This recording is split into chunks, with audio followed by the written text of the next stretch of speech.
Hello, my name is Alan. My pronouns are he, him, and today I'm facilitating the second session of a series of a game I'm messing about with called the Cluster.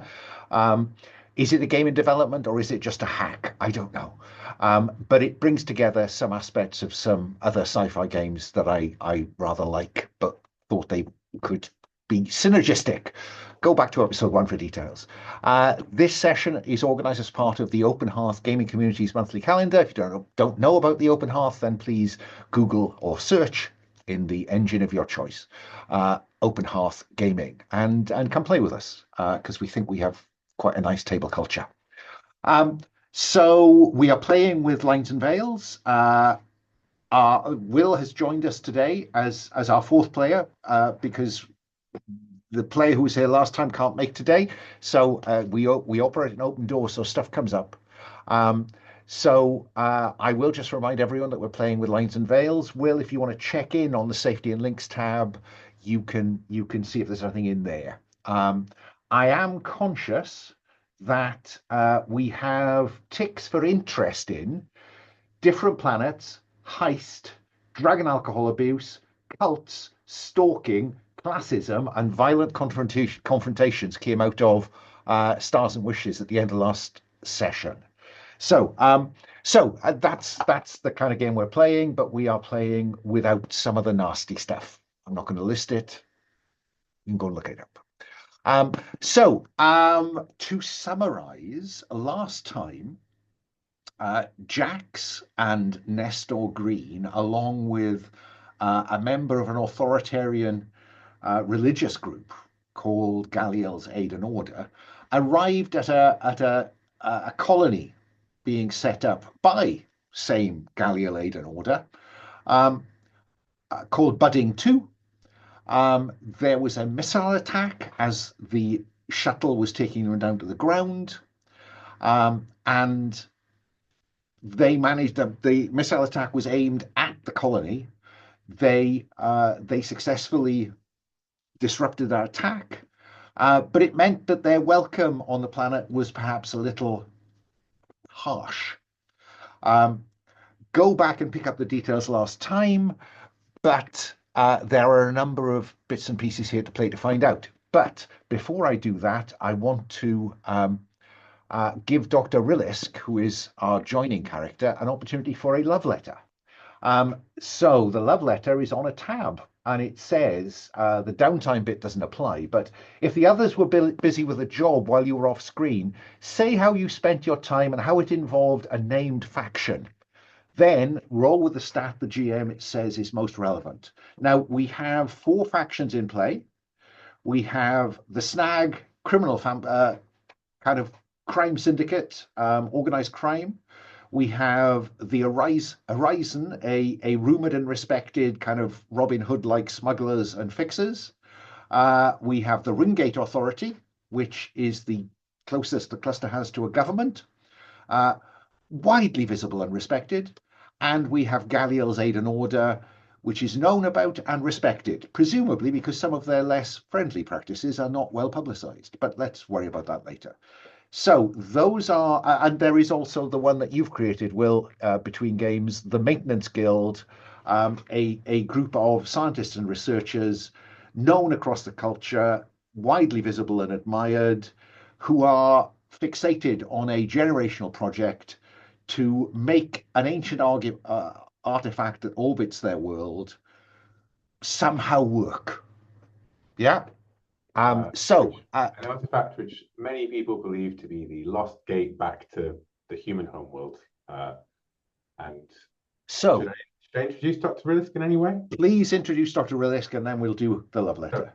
Dr. Rillisk is a scientist and engineer, was part of the Maintenance Guild on the planet of Koth and within the Splintered Reach, which is a system of one garden world, which is largely run by the Maintenance Guild, so in service to it, and otherwise is surrounded by hostile or lethal worlds. And I am imagining the Splintered Reach as filled with asteroids, debris fields, worlds that seem to have gone through some sort of calamity in times lost to current day humanity.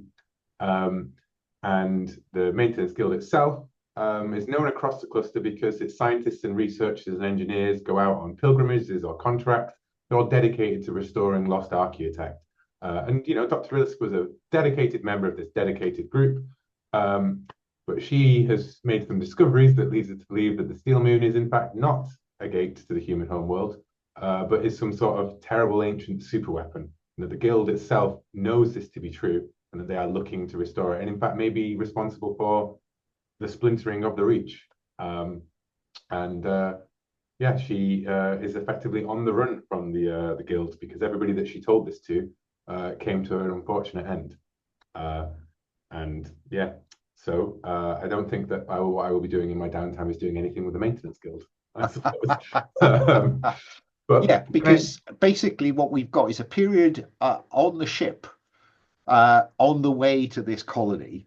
And yeah, so I'm curious what you've been doing on the ship that might relate to one of these factions. So can I just check what planet are we on? We are, sorry, yes, we are in we are in the system of Galliel's planting, and we're at one of their first colonies, which they've christened Budding 2. Budding Heap, what a great name. So that is then I think I may have been reaching out to Galliel's aid and order. It would make sense to be doing something with the local faction, perhaps, Okay. And I think I'm trying to get, well, we'll see how it goes, right? Let me go back to the love letter. There we go. So this sounds like, was this a kind of approach for help? Was this a kind of quid pro quo? Is this about your skill set, or is this about your wanting to be a sincere friend? So they've got high technology, fission, computer control, satellites, and inner system exploration. They are an oligarchic elite. I think I was trying to contact other scientists within the, like their own, the Galliel's sort of scientific community, like somebody within it to share. And I'm trying to do it like as discreetly as possible, so as not to reveal my location to the maintenance. I'm with you. So that sounds like shady to me. It does sound like shady. A thing that I'm how good am I at shady? I'm a 0. That's okay. I'm okay. It's shady. All right. We've got a set of dice in the dice room just to conserve screen real estate.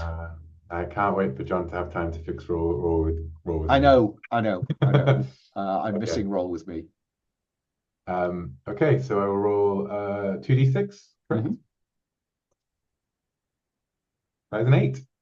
8, a flat 8. So on an 8, the love letter says 7 to 9. It went well enough not to cause you any trouble. Mark XP or pick one to show the gratitude of the faction for your approach. I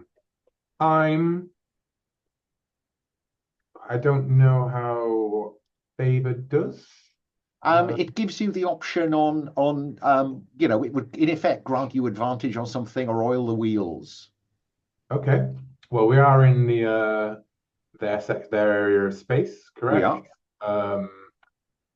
And I think that it would be more interesting to have a favor that they owe me. Fine. I think that it falls on their ears, they're concerned about what I don't have much to show, like all my research was lost. It's all theories and hypotheses and stuff. But like now Galliel's is an oligarchic elite. You don't get to be an oligarchic elite by just trusting everybody who comes into your, like you got to look down on some people, right? So you have. Probably they'll start to, they've got like some suspicions towards the Maintenance Guild where previously they were like, what jolly useful chaps. And so, yes, I'll take a favor as they're like, well, you've given us a lot to think about, Dr. Rillisk. We'll find that down on roll 48 plus. 48. This is a hell of a character keeper, Alan. I thank you. Yeah. Cool. Okay. And And then I think I'd like to hard frame you, all three of you, into a meeting with Dean Archibald. Dr. Rillisk has come down from the ship because Deacon Gallant has gone missing. The last time Nestor or Jax saw Gallant was when they were in the loading bay supervising the unloading of because this was supposed to be a routine cargo run from Galliel's plantings, the homeworld, to this colony. Um, and you saw him there, and then, stuff went on, and no one has seen Gallant in the last 6 hours.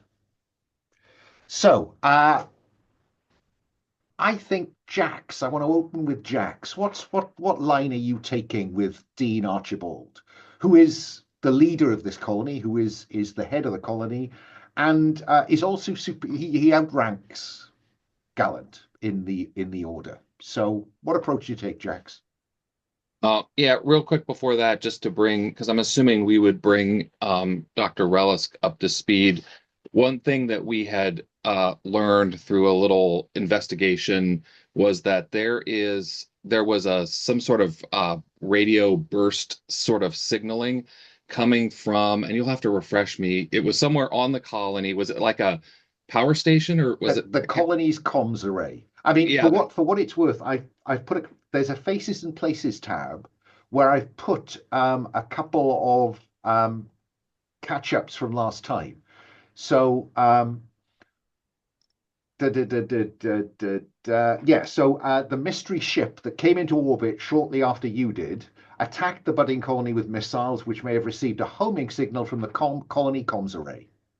yeah. So I learned that through, or Jax learned that through kind of hacking into their system, and has shared that with all. So we all know that, but we have not shared that at this point with the colony officials. So just wanted to put that out there so you were up to speed with everyone else. We did share it with Gallant, right? The Oh Deacon. yes, yeah. Okay.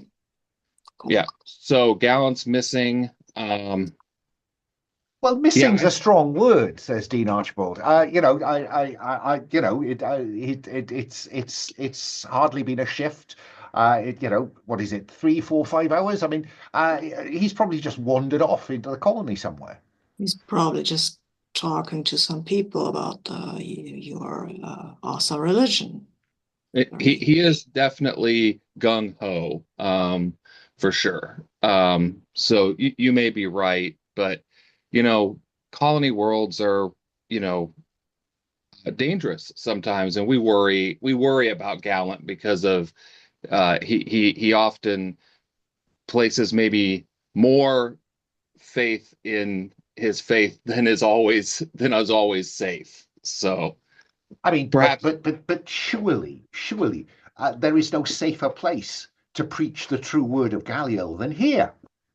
well, normally I would agree with you, minus the missiles attack and things like that. But would I think would you have any objections if we were to look around and respectfully, of course, and see if we can find Gallant. Well, we can sort this out immediately. And he flips on an intercom on his desk and says, "This is Dean Archibald. Would Deacon Gallant please come to my office, or check in from the nearest comm station? Click." I'm sure he'll be here in minutes. I mean, now just to give you some sense of scale, there are no more than 100 people here.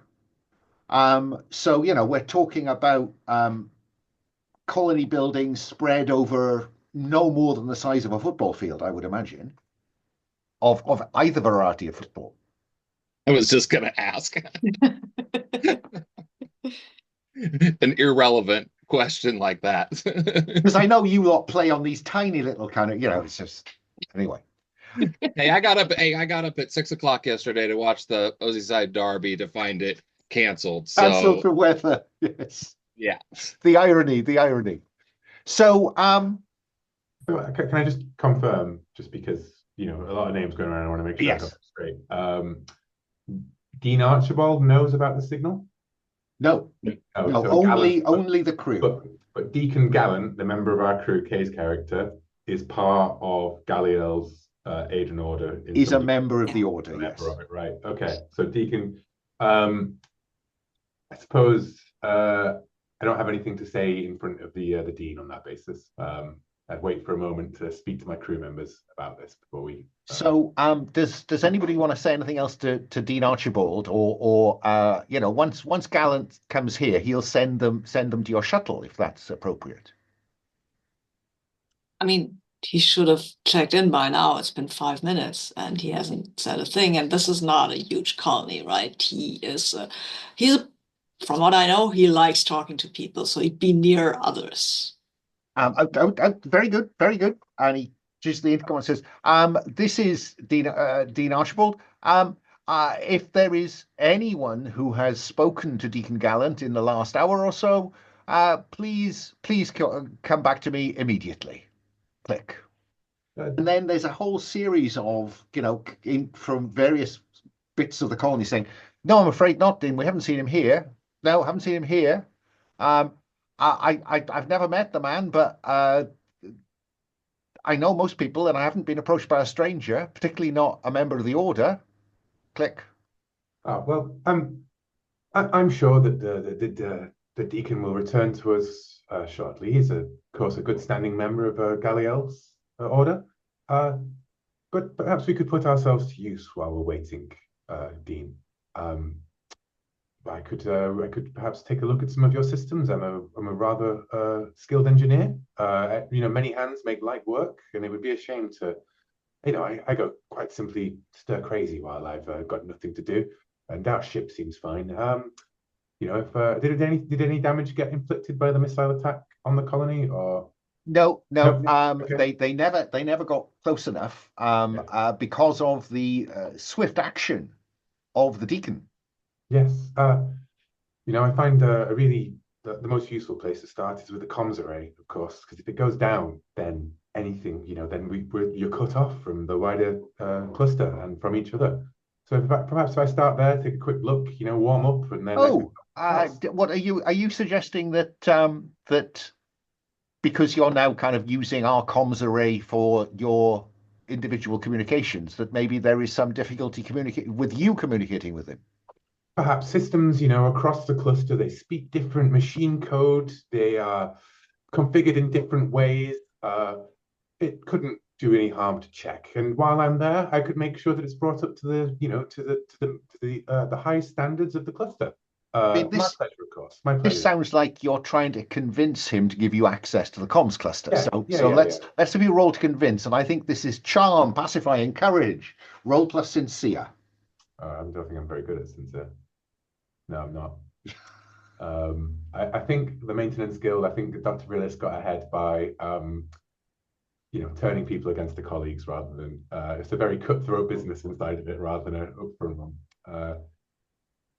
Anyone who's worked in academic science will identify with that. Yeah, so if I didn't have a -1, that'd be a 7, but I have a -1, so that's a 6. Is there any way? 6. No, there is the aid an ally, aid a crew member approach. Oh. Does Nestor think there's anything that Nestor could contribute to this conversation to oil the wheels for Dr. Rillisk? Sure. I mean, you can lean back and say, I mean, it's not like you have anything to hide, is there?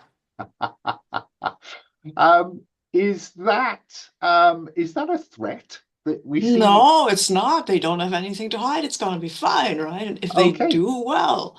Right. So does that lean into sincere rather than force then? Well, I mean, as I said, if anything's above board, it's gonna be fun. So it's force, obviously. I rolled the 2 blue ones, right? Yeah. Cool. I've got a 7 and +2, that's a 9. 9 on 7 to 9. 7 plus. The outcome improves by 1 step. So Rillisk's failure goes to mixed success. On 7 to 9, you suffer any cost attached to their original outcome. So it works for them, but for you, I think that any interactions with Dean Archibald for Nestor are going to be at disadvantage Yeah. because I think that what may have been, from your point of view, a very subtly phrased question, he Yeah. sees it as a threat, and I don't think he likes you, Nestor. On Snack, this wouldn't have registered as a threat. No, exactly. No, I mean there was no lead in the air.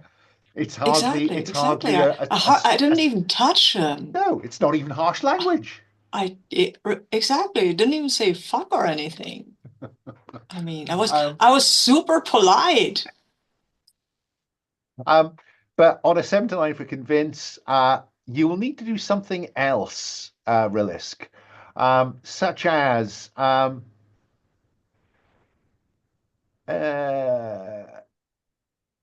I think that this requires you to demonstrate your capabilities. So what he'll ask you to do is to go to engineering, go to the operations room, and just check in with his engineering staff before you do anything else. And that will free up Nestor and Jax, perhaps, to do something else if they want to, or we can just slide straight to the comms array. Yeah. I suppose before we, if anyone wants to say anything more to Dean Archibald here, I'd like to have a word with my colleagues before we head off to in our separate directions. On the way to ops. Yeah. So let's have nothing else for Archibald. Let's have you have a little conversation on the way to ops, and then Jax and Nestor, you've got the option to go and do something else if you don't want to hang about while Rillisk is, proves her bona fides. It was an inside job, clearly, yes. Somebody here wants the colony to fail. Somebody here was behind the signal. Someone's had access to the comms array. They're sending it. I can take a look. Do we think that Gallant's gone off on a harebrained idea of investigating himself? Yeah, either that or he found something that's been taken. One thing, I saw one of these Gallial people here. I've seen them before on Snack, and they don't usually have these kind of relationships that are super above board. Well, of course, the story's true all over the cluster, but do we believe that Dean Archibald is involved? I don't know. It would seem. What do you think, Jax? I don't know. He seems it's possible, but he seems above board. If I was to guess, Gallant probably saw something and bumbled his way in, with the word of Galliel, and he's probably in trouble somewhere. So Archibald seems a little lily-livered to be actually involved in something shady. Yes, I've never seen a starcher shirt collar across in my life. Perhaps, well, I want you starch shirt collar. I don't ignore me. I don't know. Sorry, of course I forget. But I'll think of a better metaphor next time. I'll find out what evidence I can. But if I discover a plot, an insider, it would be better if we did this with the assistance of the authorities. Yeah, yes. You try and find out what Gallant's got into. What trouble Gallant's gotten himself into, and I'll see if I can track down what happened with this comms array, the signal, and see if there's any clues as to who might be behind this. And if I find anything, my view is that we should bring it immediately to the dean, so as to not place ourselves at suspicion of being involved ourselves somehow. You're a bit quiet. Well, I'm sorry to say. I don't Okay, know. I'll turn my mic up. Yeah, Yeah. I turned it down because in another game it was very, very echoey, I think, for other people. Okay, sorry, but no worries. Good to know. But yeah, so does that sound good to everyone as a plan? Should I hang around with Dr. Rillisk? Because I don't know. Because you might get vanished too. I don't like people vanishing. But on the other hand, if Jax finds something, then he might get vanished. So. Jax, what? I mean, what do you want to do? What approach do you want to take at this point? Do you want to hang about with Rillisk, and have Nestor bodyguard both of you, or have you got another line of inquiry you'd like to pursue? Yeah, I think Jax is interested in um maybe investigating or kind of maybe like surveilling the where we saw the snag, like at the, I guess you'd call it like the warehouse loading dock, whatever you would call that, right? Because we know there's a snag person there. He also recognized the organization that Horizon was involved in transporting those goods. So I think maybe, he'd like to maybe do some surveillance of of that area. Maybe, you know, yeah, and see what he can find out. Fine, fine. That might be better done. That might be better done. Nestor's wonderful in certain situations, but I think maybe less so in a discrete investigatory capacity. Yeah, I hear you. It's not my forte. Yeah, certainly the last time we saw Jax trying to do something, let's calm things down. Nestor's response is come out and fire over their heads.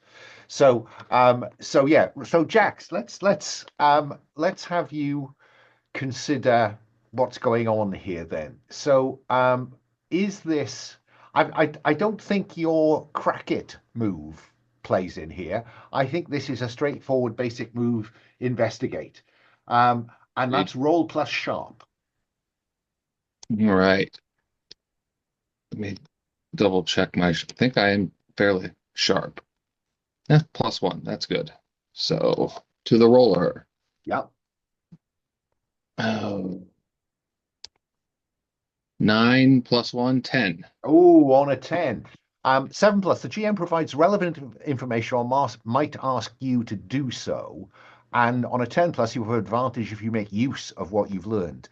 So you're looking for the guy that Nestor pointed out as being, or thinking that they knew them from the creche and that they'd been recruited into snags, rather than, as Nestor was, bought by a mercenary company. So I think that you will see this individual. He's hanging out with some other members of the Galliel parishioners, as they are called, the lowest rank in the order. And it looks like they are now just stowing the various supplies that you saw them unloading earlier. Yeah? Yep. Before I ask you what you do with that information, let me cut back to Dr. Rillisk and Nestor in ops. The senior engineer here is an Erica Brennan. And I think I do want to get some sense of what she thinks of you, Rillisk. I mean, clearly you are an extremely well-qualified engineer, and you come from a level of technology that is at least as high as this. So I'm going to have you roll with advantage to convince. And I'm assuming this is a straightforward sincere again? Or do you want to take a different view? Let me just refresh myself on my... Well... Or is it in fact, because convince, or do you want to try and bluff her with hypothesize? Or That's what I'm wondering is, does this colony, is it facing any particularly, because it is a particularly harsh environment, correct? Yeah. It's a storm-racked planet with significant colonization potential. Perhaps I could theorize how they could improve their solar energy collection, despite the dark clouds, with some changes and stuff, just waffle off some science basically to be like, there was a 30% yield increase if you reconvene your photovoltaic cells, shins rather than eastwards, spinwards. Okay. Okay. So let's have you use that hypothesize. This sounds like condition or anomaly you can analyze. Roll plus sharp. Is my +2, which puts me on a 10. On a 10. So on 7 plus, the GM will provide with some relevant information and tell you how you might refine your hypothesis. So which of this sounds like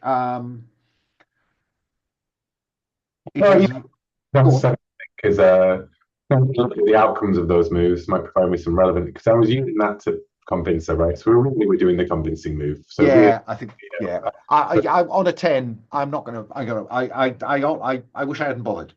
yeah. So Erica Brennan will give you the access code to the building kind of across the way, on the other end of the football field, which will give you access to the comms array building. Yeah. Yes, I'd say scroll down some calculations and formula and stuff, and I say try these with the panels. They could be, and I'll take a look at the comms array and I'll see what I can do. Idle hands, all that. Good show. Fine. Nestor, as you're trudging, because these are isolated buildings, this is a relatively primitive colony. As you're trudging from the ops building to the comms array building at the other end of this kind of mental model of a football pitch-sized colony, what do you do when you hear the shot?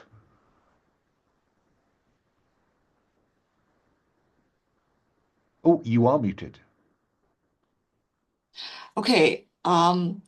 I'm getting between Dr. Rillisk and the direction of the shot the sound of the shot came from. Okay. And I mean, I might push her towards some cover gently and as gently as possible in this kind of situation. This sounds like take a risk. Yeah, because the risk is that you get hit and or she doesn't reach cover. Yeah. That is the risk. Yes. So and I think this is agility, speed, or precision. I think this is finesse. Quick. Yeah. You want to do this quickly. So I think it's finesse. That's fine.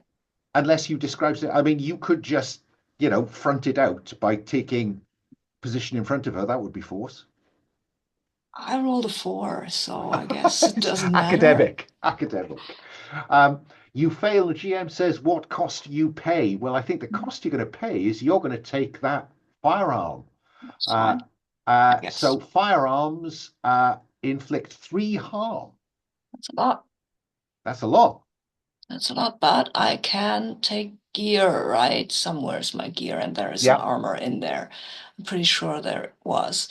Gear you can use. I have a rifle. I can select. I want it, not the power armor. That doesn't make a lot of sense because that's kind of a lot. But there is a simple armor, low tech, right? Yeah, I'm taking the low tech armor. Okay, so low tech armor.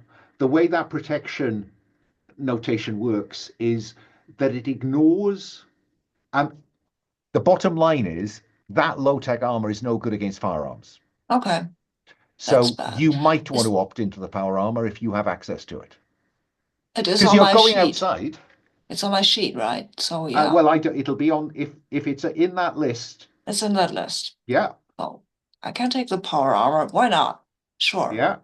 Maybe I stole it. I probably stole it. So, there's quite a lot of this, so I'll need to expand the size of that. There we go. Okay.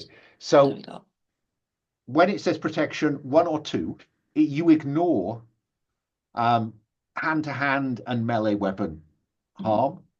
Then it's /3, which means that you can ignore that shot, that incoming harm, if you stress the power armor, if it needs to be fixed.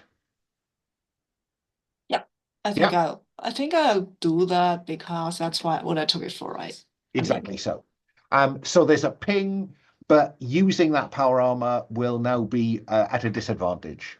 Okay. Dr. Rillisk, Nestor pushes you into a bit of cover, and the incoming shot that might have hit you, we can't be certain who the target was, pings off the power armor. What do you do? Does the shot seem like it came from far or close? Well, would you like to investigate to answer that question? Is that your priority at this point? Well, mainly because I see on my gear I could take a drone, right? So if it's You could. far, set the drone up to be. But if it's the guy stood on the other side of the corridor or whatever, right? Oh no, you're outside. You're Right, outside. Yeah, okay. and there's quite a lot of space between these buildings, but precisely which direction this shot came from, I think in the stormy winds, is quite difficult to judge. In the stormy winds. You know what? The drone has range far, hard, and AV feed. I think that this is I'm going to send the drone directly up from crouching behind cover. I'm going to send it directly up and try and get an aerial view of where we might be getting shot at from. Okay. FAR works up to several zones from the operator, so I think that gives you a fairly good kind of scope for this. So up goes the drone. Jax, what do you do with the information that this potential snag guy is in the warehouse? So I'm off mute, right? Okay. So I was thinking of kind of taking the approach of he obviously knows who the Horizon is because the Horizon is who brought the gear to them. So I kind of was thinking that there's probably some sort of like hand gesture sort of thing that people would use that are part of these groups that would allow them to recognize one. I think this would require you. I think there might be among the members of the Horizon, but I think you recognize the Horizon kind of marking on one of those crates. So I think if you went to him and said, and said, I noticed something unusual about the crate, that might open doors. I don't know, or might slam them in your face. Right. So okay, that makes sense. So is this I have had a little trouble reading the exploit move. Okay.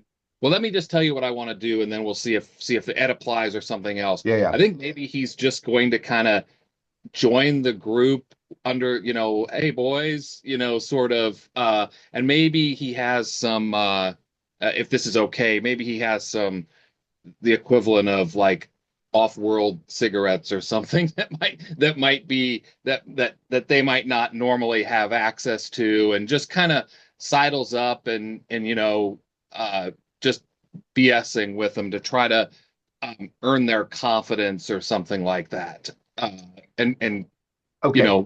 work his way into the group, so to speak. Okay. Well, exploit is what you do when you're in the group.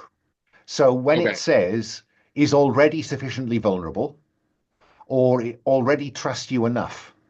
So Okay. you need to, depending on which way you want to lean with this, it's either trust you enough, which sounds like it, or set them up to be vulnerable. And I don't think there's any way that they are vulnerable at the minute, or they trust you enough. Okay. And then you've got open season on them. Yeah.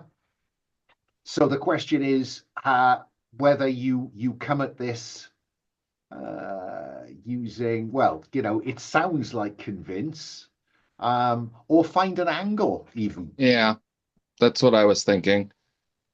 Because you've described finding an angle here, which is, the bringing the off-world cigarettes. Yeah. Yeah.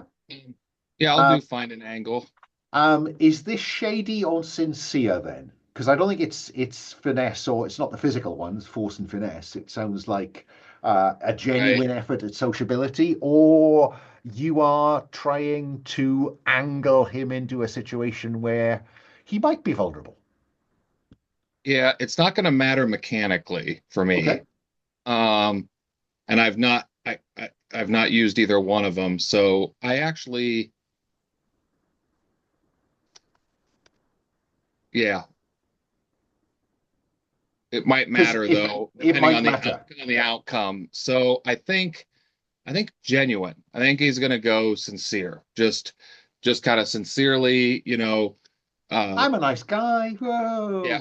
Yeah. one of the boys sort of play, right? Yeah.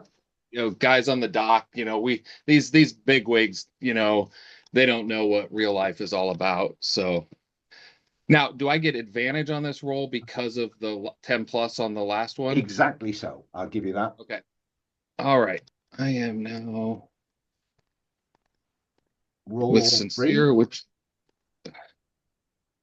uh 11. Nice.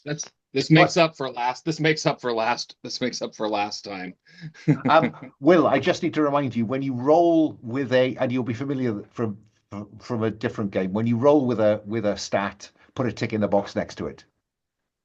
Yeah, I mean that you have an angle in spades. You gain advantage or place them at disadvantage if that's more relevant. Um, and there's no downside. Um, he's your best buddy. You could do almost anything you like with this poor schmuck now. The question is what you're going to do with him. I'll come back to you in a moment. Rillisk. There is quite strong wind, so you can't send this thing too far up. Yeah. But you can certainly try to ask me a question about the locale and possibly where the gunfire comes from. Yeah. Is it perhaps not find an angle? Um, if I'm trying to find an angle on our shooter. Yeah, no, I will go with that. In which case, I think this is knowledge, understanding, or reason. I think it's roll plus sharp because you're not using it to draw their fire, are you? No. In fact, I'm really hoping that they don't shoot it. Yes. That is 12. Oh, gee whiz. You're killing me, guys. So you gain advantage or place them at disadvantage, no downside. What does that advantage fictionally look like? I think it is knowing where the shooter is and being able to tell Nestor, like where, go that way, and you'll flank them or you'll cut them off or whatever, right? Whatever Nestor wants to do, I want to facilitate it with an eye in the sky view, basically. Okay, so Nestor, what do you want to do? I have a rifle. I know where that guy is. So I think what I want to do is I want to take them out. I just wondered if you wanted to get up close and personal with them, given that you'd switched finesse and force. I would like to get up close and personal with them, but not as long as they're shooting at me. I mean, come on. Well, that could be the advantage I give you is that there's a room around the back of these buildings that will let you flank them, because I've got an eye satellite view of it basically at the moment. So I will repeat the fire, not with the aim to hit them, but to keep them locked where they are, and then I'll run around the building and try to get close to him. I want you to check out your soldier move. Your take them out. I do have a soldier move. Let me check that out. Oh, I also have a daredevil move. Take them out. When you attack a named individual, we don't know that name of that person, so. Oh, sorry, a named individual. That person there. Oh, okay. Sorry, not just okay. Yes. Yeah. Specific. A specific. It's an individual. Yeah. Okay. Okay, I like that. I'll do that. Okay, so I will use a ranged weapon though. It doesn't make any sense to me, right? Running up to them while they're shooting at me. Okay, so let's have you roll plus finesse then. I mean, I do have a rifle, far AP, whatever that means, multiple targets, which I don't need. What does AP mean? Armor piercing.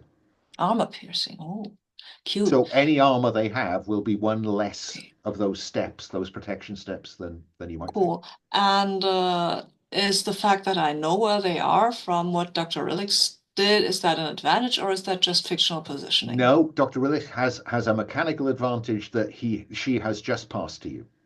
So I roll with advantage then. You do. Nice.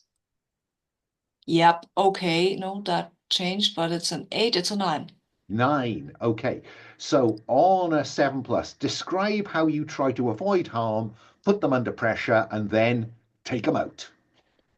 I want to put them under pressure. I'm shooting at them. I will start moving up in their direction because I might want to get up in personal, but The intention here is to simply give you an opportunity to describe the sequence yes. that leads to Yeah. I'm walking up to Yeah. them and I'm firing, and they get up from their cover a little to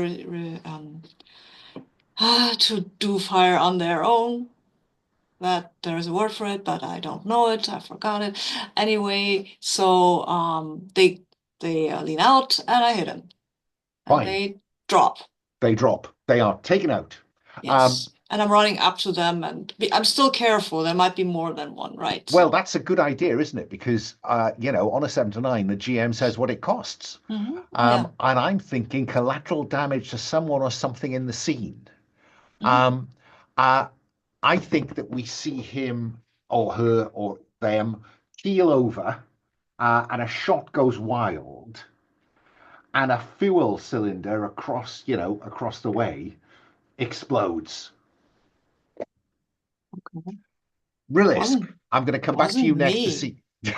see. Never didn't do it, wasn't. Rillisk, I'll come back to you in a moment to see what your response to this situation is. Jax, he trusts you like a brother.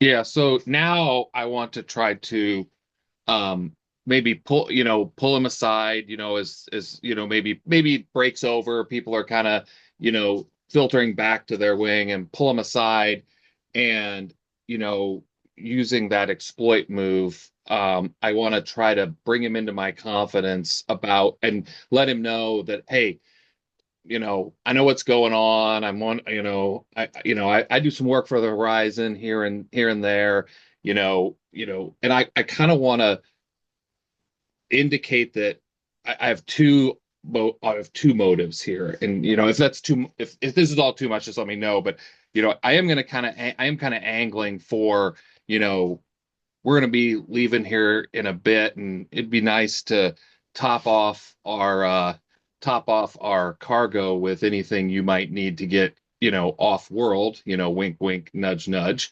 Um, and in doing so, kind of hoping to loosen his tongue a bit around what he's doing here. Okay. So So this sounds like he already trusts you. So I think yep. this is roll plus shady, unless, yeah? Yeah, no, that feels good. Because the finesse one is all about slipping a knife between his ribs without him noticing. So we're not there yet. no. So So I'm not two dice plus safety, plus shady. okay. So do I get advantage on this because of the advantage from the one before? Oh, yes, you do, of course. Yeah. Sorry, you Well, do. I'm just rolling advantage to advantage to advantage. Yeah. Keep the ball rolling. All right. 8, 6, 9, 9. 9. Okay. I don't think that. Yeah, 9. 9. Yep. On a 7 to 9, GM says what? So you succeed. So he's going to tell you some stuff, or it's going to be apparent. What is the most important thing you want to know here? I want to know what the snags are doing here. Okay. Fine. On a 7 to 9, you are going to make an enemy which matters now or later. Yep. And he says something like,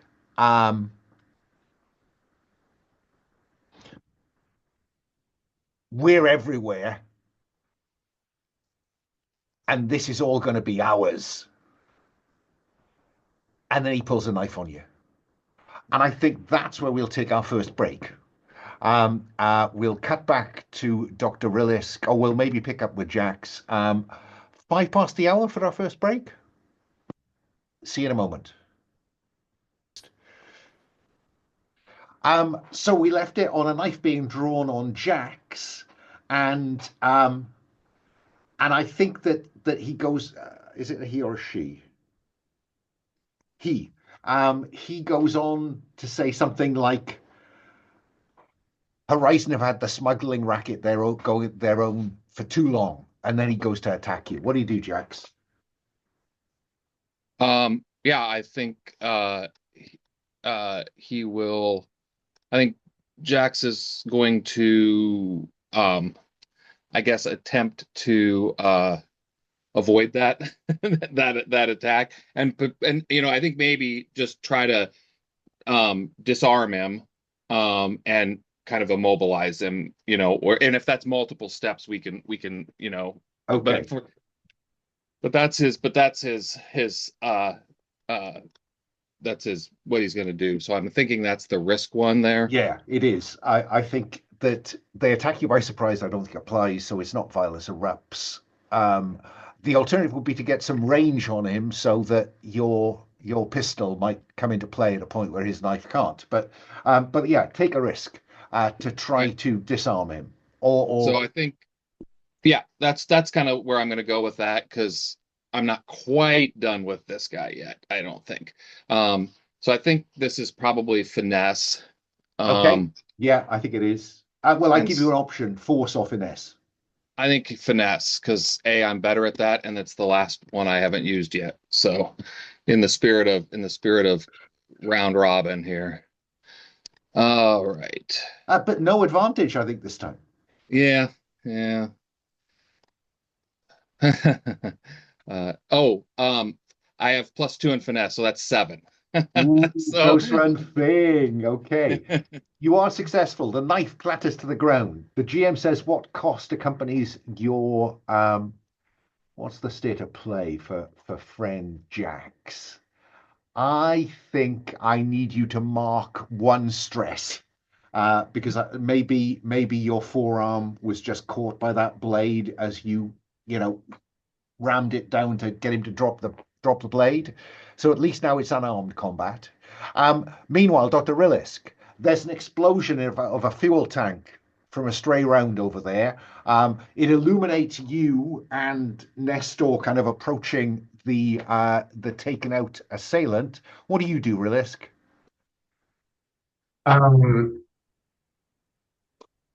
Is the fuel burning? Is the fuel line? Yeah.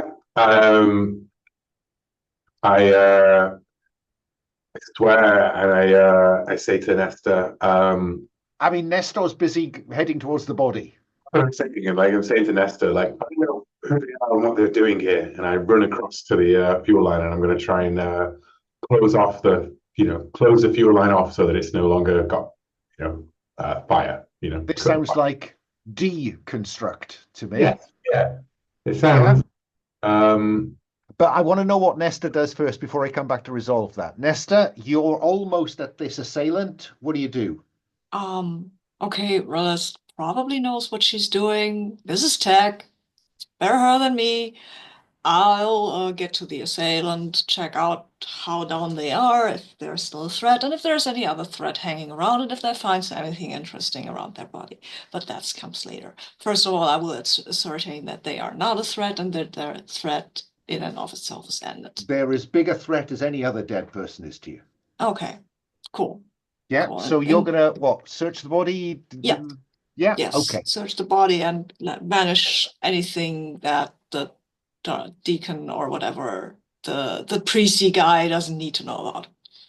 Okay. Rillisk, this sounds like so hang on, Nestor. When you say kind of make disappear anything that might be a problem here, do we see you looking down at the body thinking? No, the body. I mean, there were shots. Somebody fired. There's a bust out fuel line, and they shot at us. So I don't need to vanish the body in and of itself. Okay. So I hope. Rillisk, let's go to you for you want to remove fire as a feature from this scene, I think. Yeah. I don't think you have time to finesse a solution here. Nope, it's on fire right now. Yeah. So I think it's brute force a solution. What does that brute force solution look like? Would declaring that I have an engineering kit help me in this? It would, I think. Let me just check what it says. I think they all give you fictional positioning. And what it says about engineering kit, what it says on the tin, no, it just gives you the mechanical capacity to do this, I think. Okay, sure. Well, I'll declare it then because I think it's You can always stress an item of equipment to gain advantage, though. and that means ticking the box to the right of it, right? The grey one. Yeah. In which case, Sorry, the red one is it requires fixing. okay, it requires in this case, I imagine it requires restoring some of the patches and Yeah. I will. You want to do that? Yeah. Probably has like a satchel over her shoulder and pulls various, like spanners and tools and futuristic looking things and patches and begins to sort of like try and with a fire like burning next to her, yeah, so that gives me advantage, right? So I roll all 3 die. You do. Plus force, which is 0. Oh, Well, that's only a 6, so I fail. wow. 6+, you fail. The GM adds a dangerous feature characteristic or removes an existing helpful one. The fire has spread to the communications building. Nestor, Rillisk can deal with that. Yeah, sure. There's a body. Yes, I'm going to look over the body if I find anything to explain to me why they wanted to do this. Like, I mean, they have got tech here, right? So I wouldn't be surprised if he had a high-powered rifle, even though it wasn't that high-powered, pinged off my armor. So, but Okay, let's have you roll to investigate. Search the body, roll plus sharp. Oh, yay. Yay, sharp. Yeah. I mean, it's a body. It's what a else 7. do you need to know? It's a 7. It's a Look 7. at that. On a 7, the GM provides relevant information. I think for a 7+, I can tell you that, yeah, he has a ceramic stealthed pistol with a shoulder stock, which is not standard issue for the Gallials. Nice. Yeah. Who'd use such a thing, though? I mean, it's probably not something I've seen from the Scrag, right? We don't have that kind of equipment usually. It's a bit subtle for the snags. Yeah, snag, right? So Horizon, maybe? I mean, what's the tech level of Horizon's home world? I mean, I think they're pretty decent. Fossil fuels, mass production, radio and internal combustion. No, probably not. Probably not. Huh. Well, I mean, could be Hub. Could be Galileo is not. Could be the Splintered Reach. I don't know. You know what? I'll gather it as evidence, obviously, and show it to Doctor. Oh my God, why is everything burning over there? Well, I'll take the stuff and then I'll go over and see if they have a fire extinguisher or something like that. Okay, so the communications building is beginning to burn. Jax, you have disarmed Parishioner Nazari. What do you do next? Because he doesn't look like he's going to back down at this point. He's coming out swinging. I think at this point, we're probably still close. We've grappled or whatever and stuff. I think I am going to gear up and pull my own simple blade. Can I ask a point, Claire? I think it's probably just it says use precision. I'm assuming that's a former iteration versus finesse. It is. That's what I gathered. Thank you. Yep. So I think, and I think I'm going to try to take him out. Okay. Do your thing. Roll plus finesse.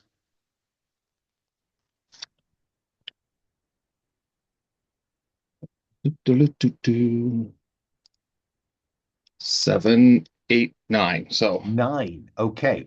On a 7+, your target takes harm. Now, the way harm works for NPCs is melee weapons cause them to be disadvantaged. Yeah. And if you can accumulate a disadvantage, then you get towards taking out. But right now he's disadvantaged. And Is there a downside to you? 7 to 9. You suffer stress. You cause undesirable collateral damage to someone or something. The nature of the threat changes or they are reinforced. Oh, I think that one of the other guys who'd wandered off after the cigarette break comes back into this scene. Okay? Okay. Dr. Rillisk. Nestor is kind of, you were putting it out.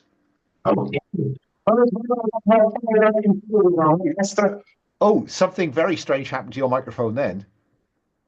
Was that just me or was that everybody else? No, it sounded like you were under the bathwater or Underwater, something. yes. Well, any better? It is kind of coming in and out. Okay, weird. I haven't moved at all since nothing has changed at all. No, okay. So go on. I will. Well, the comms are on fire. I really don't want the comms array to be on fire. I already tried to deconstruct this fire. It didn't go very well. What other things are available to me?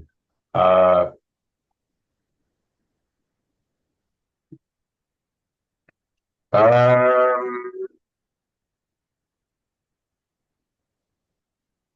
mean, I don't know what else to do other than to try and fix it again, you know? Yeah, that's legitimate. I think it is going to be disadvantaged now because it's a bigger fire. Yeah. Well, it went so well when I had advantage, right? But now I have Nest. I can potentially call on Nestor to help me boost it when it fails. Well, you know? exactly so. So let's have you roll at disadvantage to try and stop the fire. Because I think the fuel tank is a done deal. Now the question is, can you stop the comms array going up in flames? Well, that is merely a 4, so I would fail again. Oh, wow. Because if this had been my roll the first time, I would have succeeded. But yeah, so Maybe help out. yeah, I'd be like, Nestor. Yeah. What does that help look like, Nestor?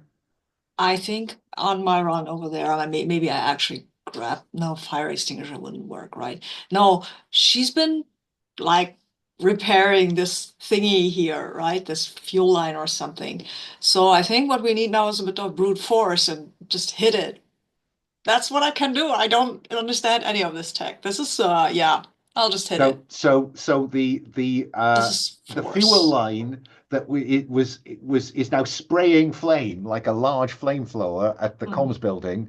You are just going to apply brute strength to a large wheel. Yeah. Yes.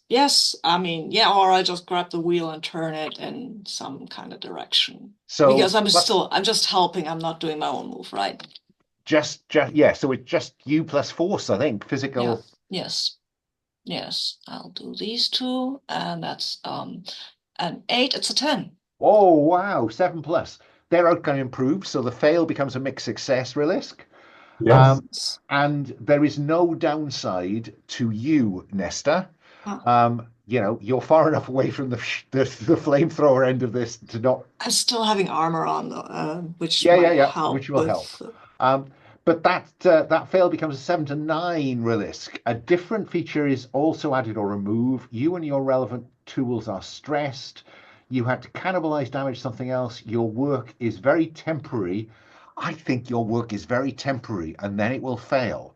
So I think Nestor has managed to reduce the flow to a dribble, but you've not got much time now before that flamethrower comes back on because the pressure is building up behind that valve and whoa. So while you're thinking about what to do with the bit of time you have, Rillisk, like run into the comms building and try to find out as much as you can before you are engulfed in flame, perhaps. Jax, this other guy has come into the warehouse. What do you do? Because at the minute you have a knife drawn on a guy in a Galliel's uniform.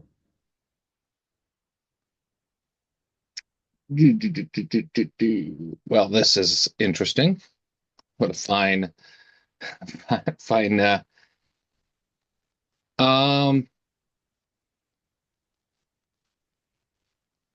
Oh boy.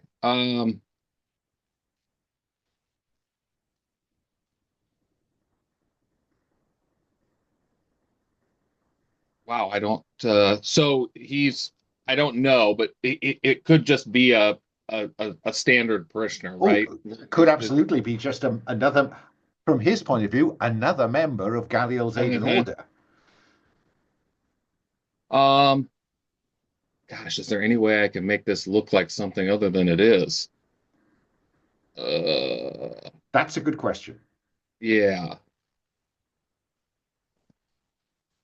Um, I mean, yeah. So they here's what go I on. maybe I think well so I think he's going to attempt to play this off as he'll put the knife away and just say, so that is how, if you are in a situation where somebody jumps you like this is how you could disarm them like that, and try to play it off, and then kind of pat the guy on the shoulder, and just try to lie his way out of that. I don't know. This sounds like convince with deceive or mislead. So roll for Yeah, shady. yeah, yes, which I believe I am flat at. Yep. Okay. That's good. That's better than. All right. 9. Oh, 7+. So the other guy thinks this is just some, sparring. Yeah. Um, so they'll do what you want as long as it won't put them at direct risk of harm. So they will go with your story.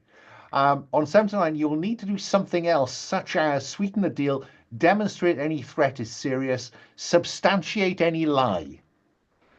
How do you substantiate the lie? Because you kind of need the other guy to agree, don't you? You need Nazari to agree to this fiction. Yeah. Um. Is that? I mean, and then we'll find out if he does. Yeah. So I'm trying to think.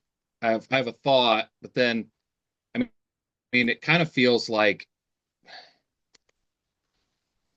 want to substantiate. So my thought is perhaps I then hand him the knife and say, all right, so now you try, like to try to stay, to make it like Or even we're pick up and give him his knife back.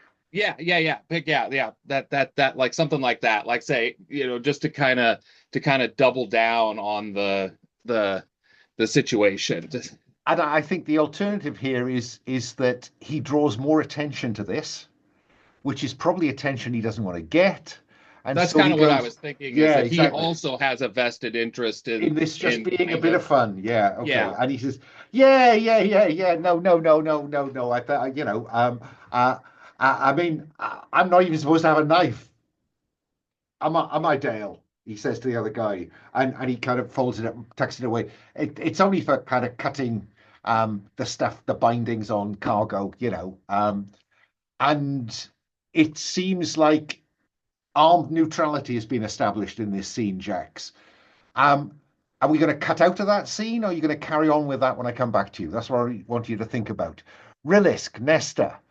Nestor, you bought some time for the communications array. Mhm. Um, Rillisk, do you want to do something with the time you've bought? Does Nestor want to do something with the time you've bought? Nestor first. I'd like to run over to the comms array. Is my audio still terrible?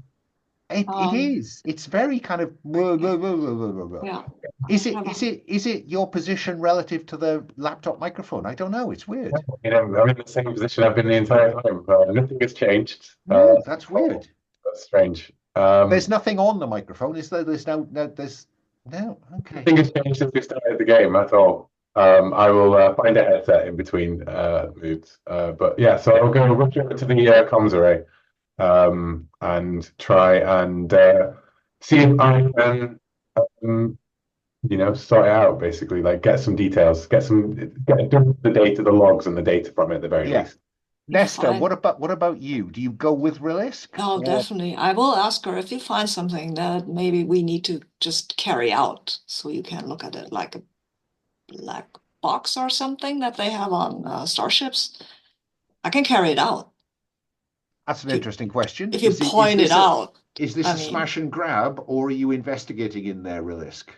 Um, I think it's more of a smash and grab, really, because it's about to go up on fire. So it is, I was imagining it as like downloading all the data to my tablet or something, but if it's grab a hard drive or whatever, right? That depends on what I see when I open the door to the comms array.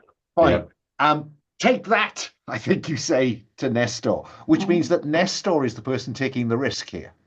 Can I use my daredevil move? Oh, your daredevil move. Yeah. I mean, is this a physical obstacle challenge or risk? Yes, absolutely. I think this is about agility. It's about speed. Okay, yeah, fair So enough. again, sorry, this is roll with No, finesse. it's totally fine. Just do it, Nestor. I'm just doing it, maybe. But not with this roll. It's a 5. But Oh, maybe you wow. could, maybe Rillisk can help me now. Yeah, because on a 6- you fail, which grants the opposition one of the 7+ advantages over you and your allies. So this could mean that somebody else gets involved in this against you. Maybe our friend, the would-be assassin, is not alone. Would be Rillisk, interesting, but is there maybe. anything you think you can do to help? The detailed instructions of what to, of like what they should grab and find and what's not important in there and what they can break. They can break the whole thing, but don't break this. Okay. I think that sounds like Sharp, I think. Yeah. So help a crew member with sharp. That's 12. That's 12. Wow. So nice. The fail for Nestor goes up to success. There's no downside for Rillisk. So on mixed success, you grab the relevant bit of kit, Nestor. And on a 7 to 9, there is a cost. Usually is. Yes, I think that this is in the form of the explosion of the comms array as you were coming out the door. So this is heavy weapons or explosions would do 4 harm. Oh, wow. Okay. Oh no, sorry, flames. I've seen flames. No, so flames, I'm just going to apply 1 stress to you. I'm not going to have it explode because there's nothing in there to explode. Yep. We've had the explosion. So you can just take 1 harm, which I think 1 harm or 1 stress, or is that sorry, the same thing? Yeah, I need to sort my language out. There is the nature of the harm is flames. It would normally apply 2 stress to you. You would normally ignore that because power armor 1 to 2 ignore. But I think, is your power armor currently stressed? Yes. So it goes down by 1. You take 1 stress. Okay. Fine. Okay, that's still a little hard. That strikes me as a rather too complicated harm mechanism, but we're going to stick with it for now. And I think probably I need to know where you take this thing and what, if anything, you are doing to as any cover, Rillisk. Because Nestor has come out with this kind of set of, a rack of computer drives and stuff.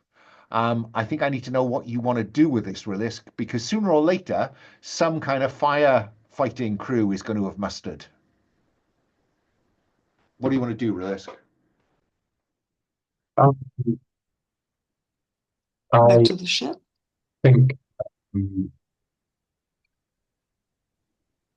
I think maybe one of us should stay here and try and make clear that we're not, what happened, rather than both run back to the ship. Who do you think is better at that? Nestor or Rillisk? I'm very bad at being sincere, which I now think is probably a mistake on my stat lines because I think I'm mostly sincere now that I look at it. What do you think, Nestor? Do you want to stay and try to bluff this out?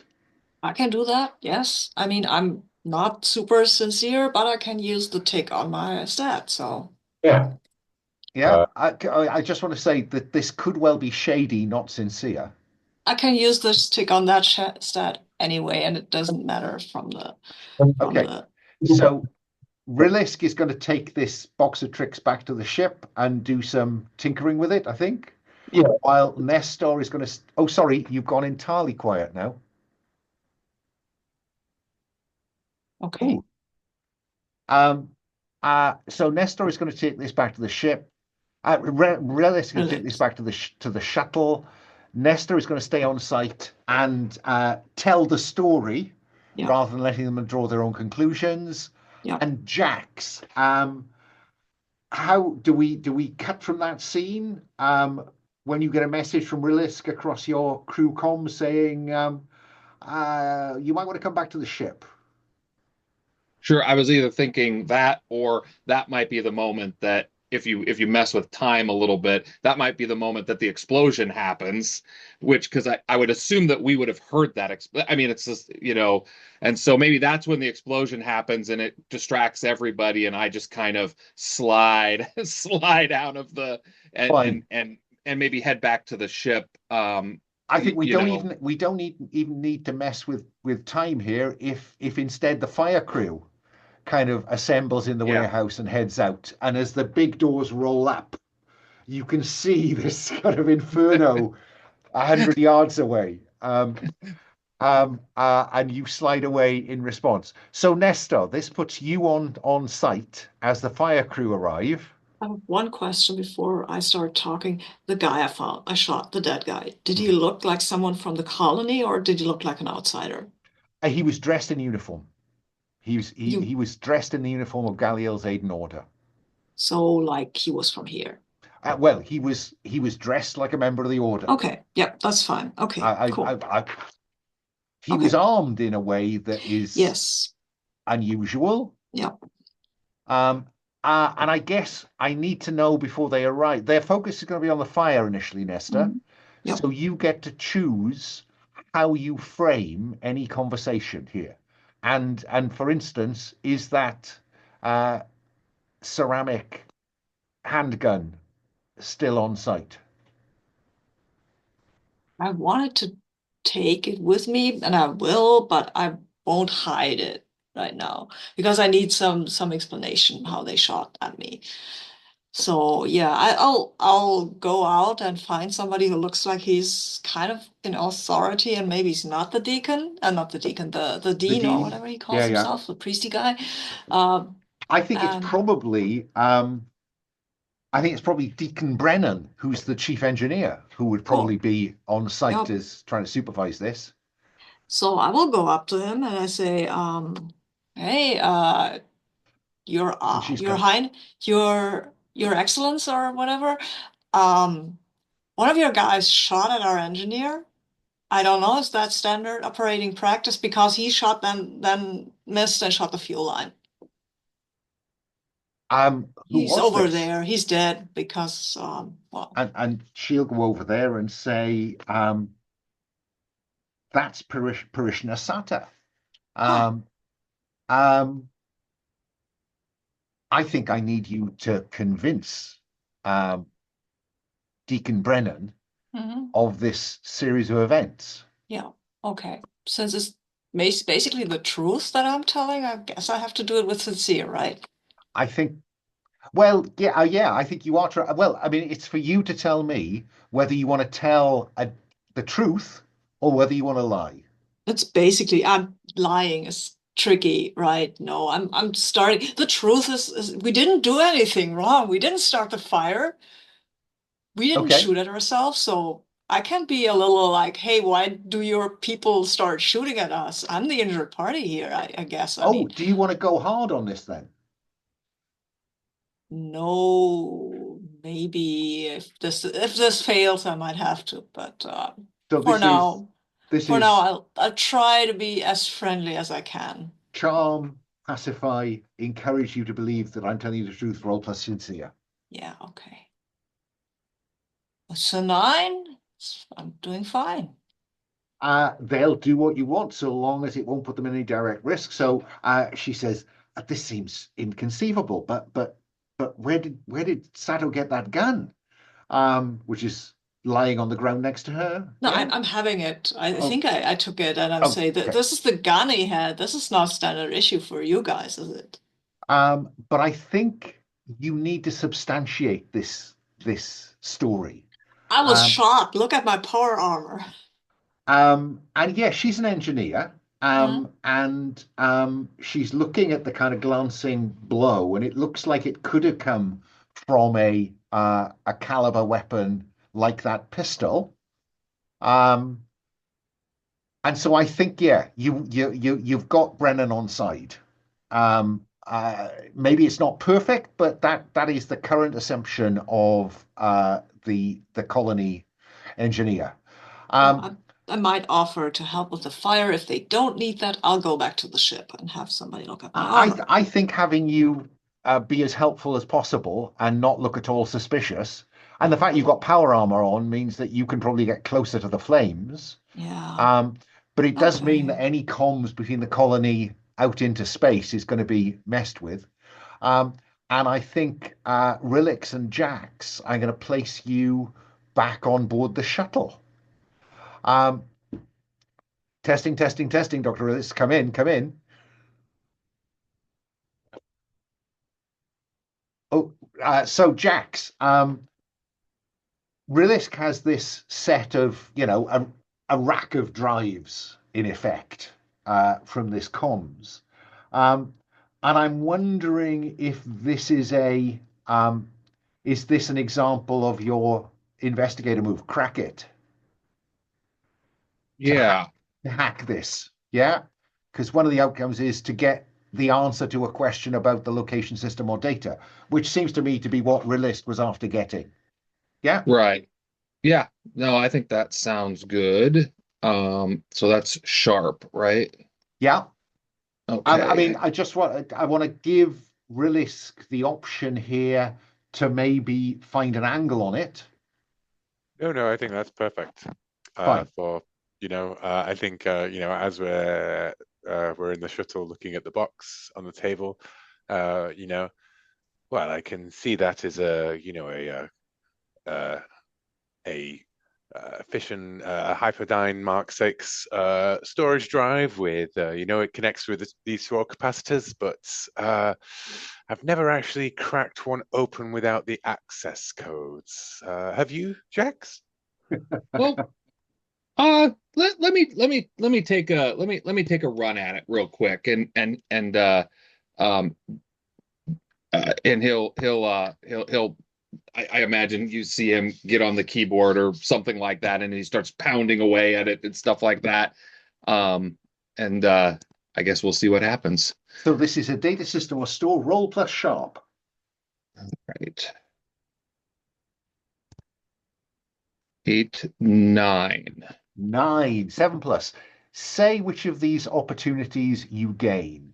It sounds like get the answer to a question about the location system or data is well, Rillisk, what are you asking Jax to dig out of this? Because you have this plan. Yeah. It is, what evidence is there about who is sending that signal from the comms array to the mystery ship? What's our next lead from there, basically? Or hopefully it's this person, like Jax, I think that on a 7 to 9, I mean, the 7 to 9 on the move says you're detected and there'll be a response or retribution really soon. But that assumes that this is still connected to the system, and we know it isn't. So I think the 7 to 9ness of this is that you're going to get a code. You're not going to get a name. You're going to get a code out of this that is will tie to one of the Galliel folk here. Yeah. So it's their access, it's their password and an ID rather than a name. Yeah, So like a log entry showing what folks have been in there. yeah, and you can find at an appropriate time, you can find the ID number of the colony member who triggered that signal that you previously identified as possibly being a homing signal or a deliberate attempt to attract those missiles or that ship's attention. Yeah? Right. Fine.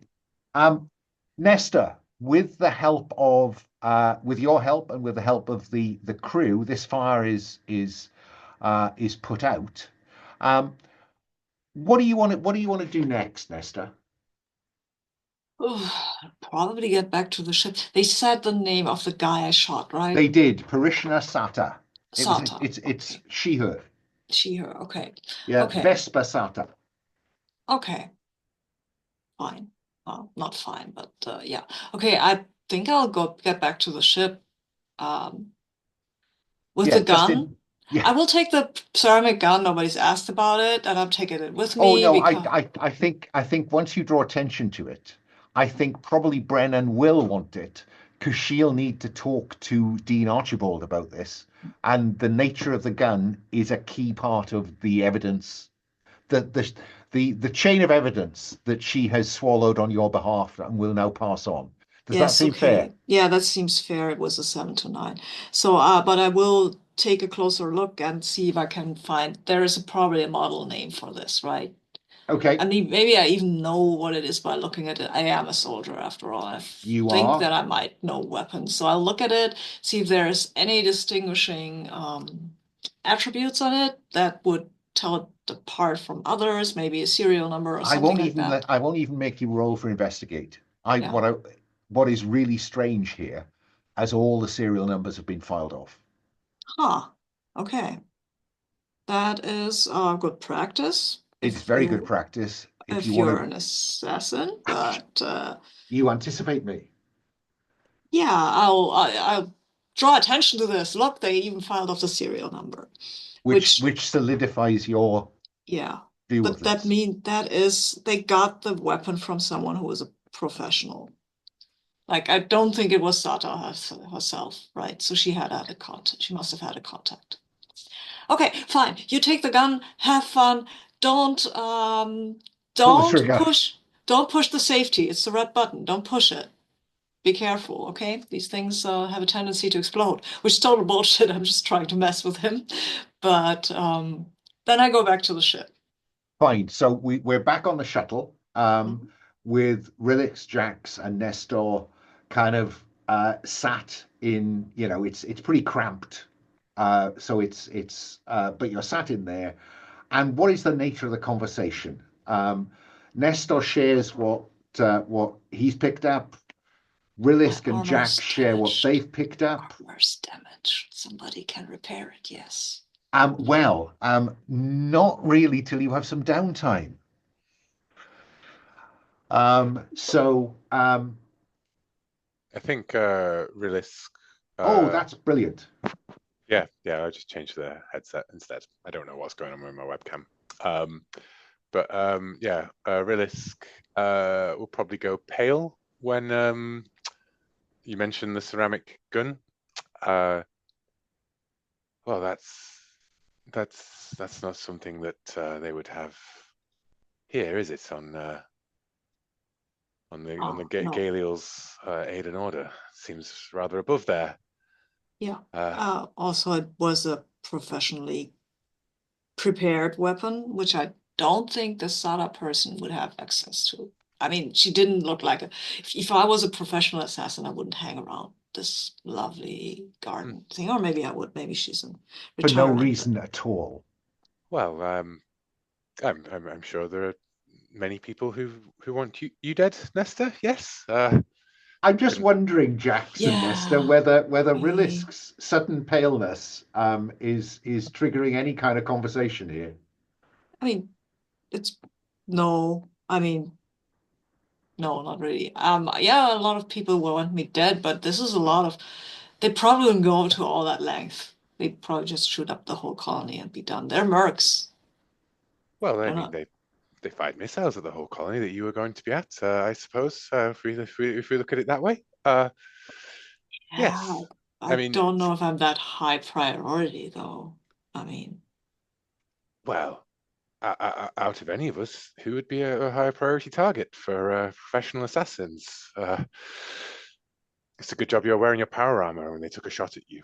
yeah. Well, yes, yes. And then she shuffles some things around the table and looks. You seem a bit nervous, oh, Jax, Doctor. Jax, you're an experienced investigator. You used to interrogate people for a living.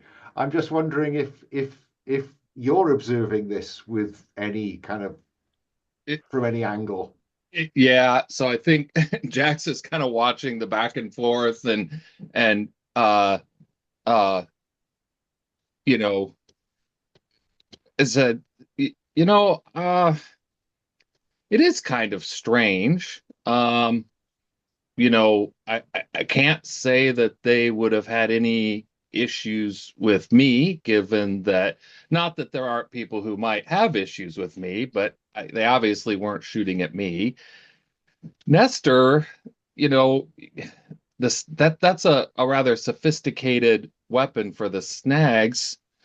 Uh, Doctor, is there anything, you know, that you could shed light on involving that?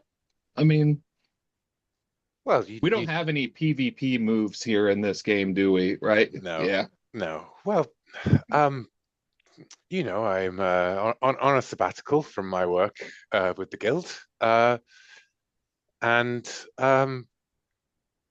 well, well, perhaps there's something that they want from me, which largely involves my silence as much as anything else. I may have found that the guild's work is perhaps not as contribution to humanity as we've all been led to believe, and certainly as I was led to believe. But I didn't.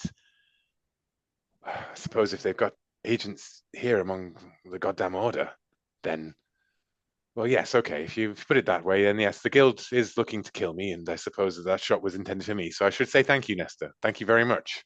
Oh, fine. I still think that there's something rotten at that colony because we've got the snags hanging around here, and I think they had problems before.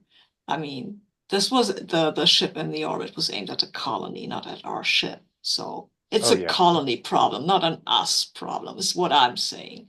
And Gallant has been in the wind, and yes. we don't even know might want to kill him. I mean, I have a suspicion who might want to kill him, but they probably wouldn't do it like that. Uh, so my theory is that we have two separate data points, and perhaps a theory that links both of those could indeed be a coincidence, or more along the lines of an opportunity, one says, and perhaps the attack on the colony and the attack on my person um, are not inherently linked, other than I am here and someone saw an opportunity to fulfill. Perhaps they knew that I was coming here, and perhaps They the would have attack. had to have the weapon here and know that you were coming here. And I don't think the timeline makes a ton of sense, but it's just me. I'm not. Well, I hope you're right, and I hope it was simply an attempt to silence us from investigating the comms array. Yeah, Uh, that would be my guess. yes. Well, that's what I'd hope. I think that we don't know much more about we can't find any more since the parishioner's rather dead. But we do have this ID and we do have these access codes that we use to send to the comms array. And we do know a man who would be able to put a face to a name, as it were. So perhaps it's time for us to visit the dean. Yeah, sure, let's go. Yeah.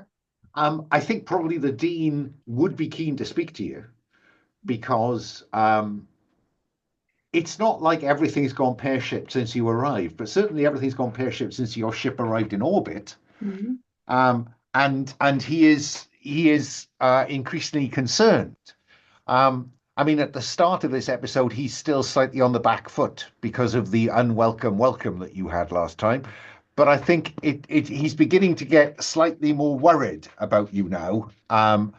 So, and of course, we have Nestor is at disadvantage with the Dean anyway. So he wants to know why all hell has broken loose since you arrived at Budding 2. That's a good question. Who wants to pick that? Who wants to answer that one or manipulate this conversation somewhere else? Jax? I think, so maybe an angle here would be to try to steer this back towards where's our crewmate? Kind of just be like, I think the real question here is, since we arrived, one of our crew members has apparently been, and I'm going to get really dramatic about it, has been kidnapped. And you don't seem to have any control over your colony or any ability to help us. Yet you claim this to be a safe place.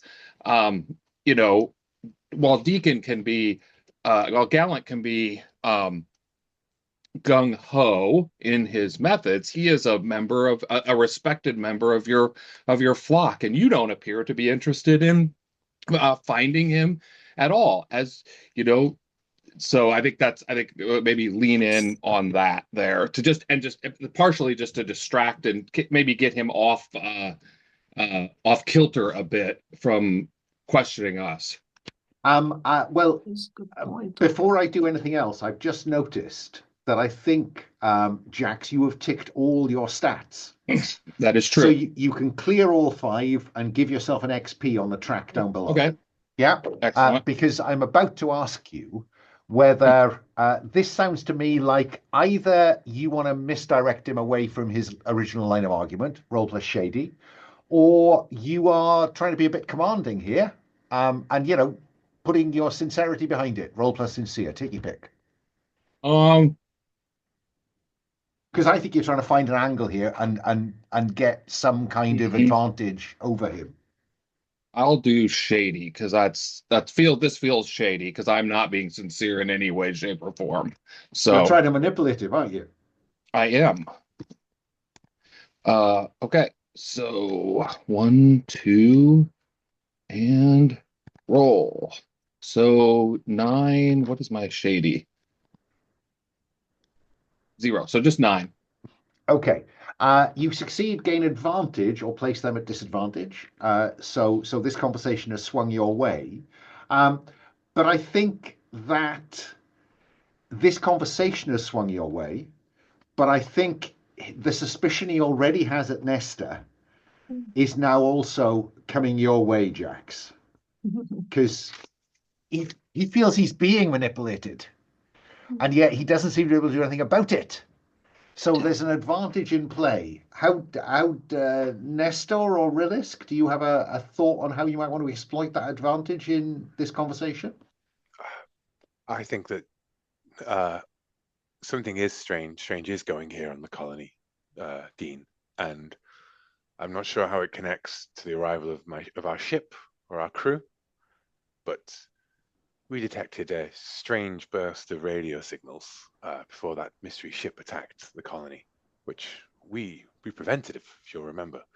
And I was able to salvage these from the comms array before the fire damaged it too badly, and slide across the access code and the ID. Whoever this is, sent the signal. You have someone working within the order against the good people of I forget the name of the colony that we're on now. Sorry, Budding 2. Budding 2. They're seeking to nip this in the bud, as it were.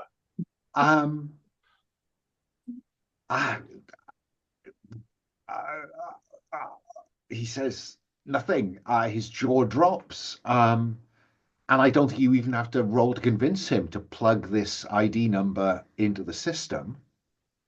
And he kind of goes, and then just turns the monitor towards you, and there is a picture of parishioner Vesper Sato, who is currently lying on a slab in medical.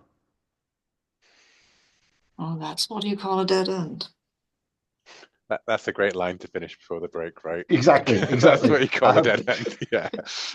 So I think, shall we reconvene on the hour? Sounds good. Yeah, thank you for that script line. And so we come back straight after Nestor has said, well, that's what I call a dead end.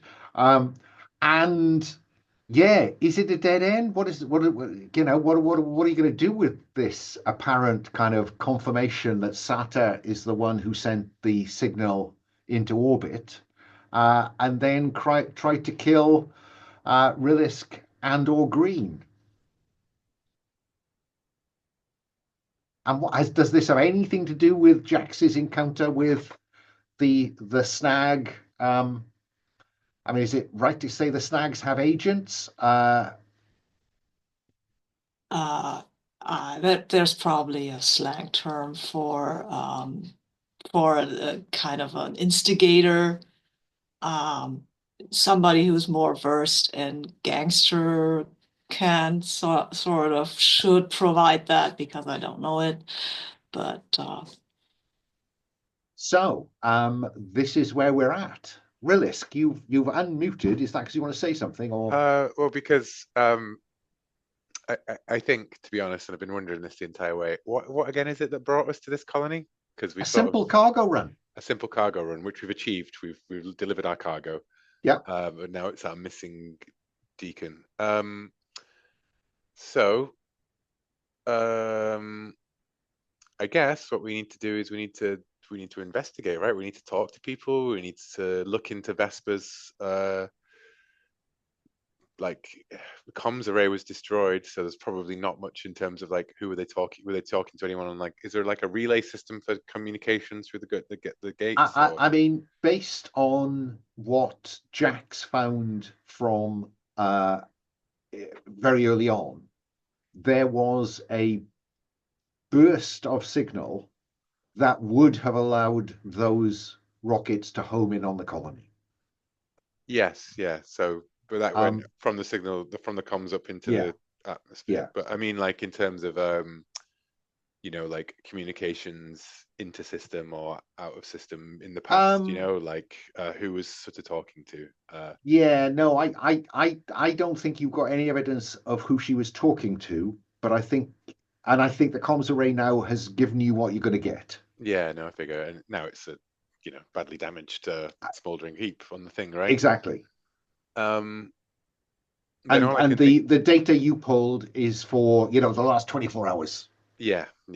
So, I mean, all I can think to do is to investigate, is to to hit the streets of this colony and try and find out anything about this person. Like we've got a corpse. That's it, really. Their quarters.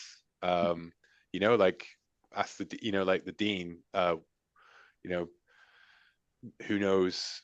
There could be other agents among your parishioners, Dean. Like if you trust us to do this, like somebody else, our crewman must be somewhere on this colony, or at least on this planet. No, the ships have taken off. So let's, the answers must lie within Vesper's personal belongings, or as close as we can find out. And I think the dean kind of is feeling slightly kind of out of his depth now, and he I think he will say, well, I don't like you, but who else can I trust? If Sata was a traitor, how deep does this go? Well, that's exactly what we aim to find out, Dean. And I'm here to re-educate these people. What this is going to say that we have to solve this. Maybe we should look at Sata again. If she is actually a snack operative, she might have some tattoos or some stuff. I mean, she would have a crash tattoo usually, so I could identify where she's from, if she's from snack, which I think she is, or might be. And if she has higher ranks, she might have tattoos that I could maybe recognize. I never made it far in the snack family, but Well, I'm from there. There's a body on a slab in medical Oh, yay. with a I had hole in it, Nestor. Mhm. Jax? Yeah, I had another I like the idea of going to her quarters or wherever that, if the bunkhouse, whatever they use, and kind of trying goes. But like, where did, like, another thing we should look at is, where did she work in the colony? Because if we're looking for, like, if she maybe is connected to Gallant disappearance wherever she worked, maybe that's somewhere we should investigate too, because that might be, if she's got, she's one of the possible. It's a she. Was it a she? Right? I keep saying she. So sorry. She's a suspect in Gallant's disappearance. So if she maybe worked in some part of the colony, maybe that's a good place to look for Gallant as well. Yeah, If she's got him stashed. So we've got body, residence, and effectively, Yep. right, associates, place of work, right? So like, we're classic trying to work out what the hell's going on here. Who, and that's, what, how? yeah. So should we, who's going to do the body? Should probably do it because I'm kind of the person who might know the most about the snack family. Or if somebody else wants to do it, I'm fine I with mean, that. I could tell you whether or not she'd been genetically engineered or she had some sort of implants, perhaps, but I don't. I wouldn't know a snag tattoo from a hazardous materials sign. Actually, I do know hazardous materials signs quite well, but you get my point. Yeah, I get your point. Yeah. So that sounds like Nestor is going to see the body. Yay. Yeah. Jackson Rillisk, who wants to go to her workplace and who wants and talk to her colleagues, and who wants to go to her quarters? I think you're rather better at talking to people, Jax. You have something of the hustle around you, the scoundrel. I think you could perhaps exploit any vulnerabilities there. None of these parishioners want to be associated with an inside plot or be caught doing so. And I'll take a look at their belongings there. As long as the dean provides me with the right access, it shouldn't pose too much of a challenge. I think that the dean's very happy to announce to the colony that you're investigating the sad demise of Parishioner Sata, if that is helpful. Yeah, that's perfect. Otherwise, that's the only cost where I could think we'd have to break into somewhere. It would be like if we weren't allowed to. Oh, I can do that too. And so he clicks on the intercom again. He says, Nestor, you okay? I could also break into something. People would just know afterwards. So he flips on the intercom and says, this is the dean. I'd like to have the attention of all parishioners, please. Stop what you're doing. This is an important announcement. Some of you will already know that Parishioner Sata was killed today during an attempt to kill one of our visitors.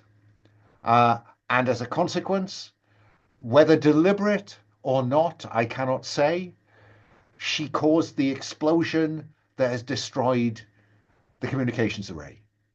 I have asked our visitors to investigate this. They have more experience in this than I do. And then he pauses as if to say, and I don't trust the rest of you. But he doesn't say that, than I do, or I believe any of you do. And then he clicks off the intercom. So, should we start with the body, Nestor? So this, unless you've got something better to offer me, this sounds like a straightforward investigate, roll plus sharp. I'm afraid you were going to say that. But I don't think I can beat the truth out of a corpse, so Not even you, Nestor, could beat the Not truth even, out of it. no, I couldn't. Okay. Come on, dice, be nice to me, please. Yeah, look at that. That's a 10. Wow. Wow. Yeah, So, I know honest, I know my snack tattoos. you do. You do. And so you know she doesn't have one.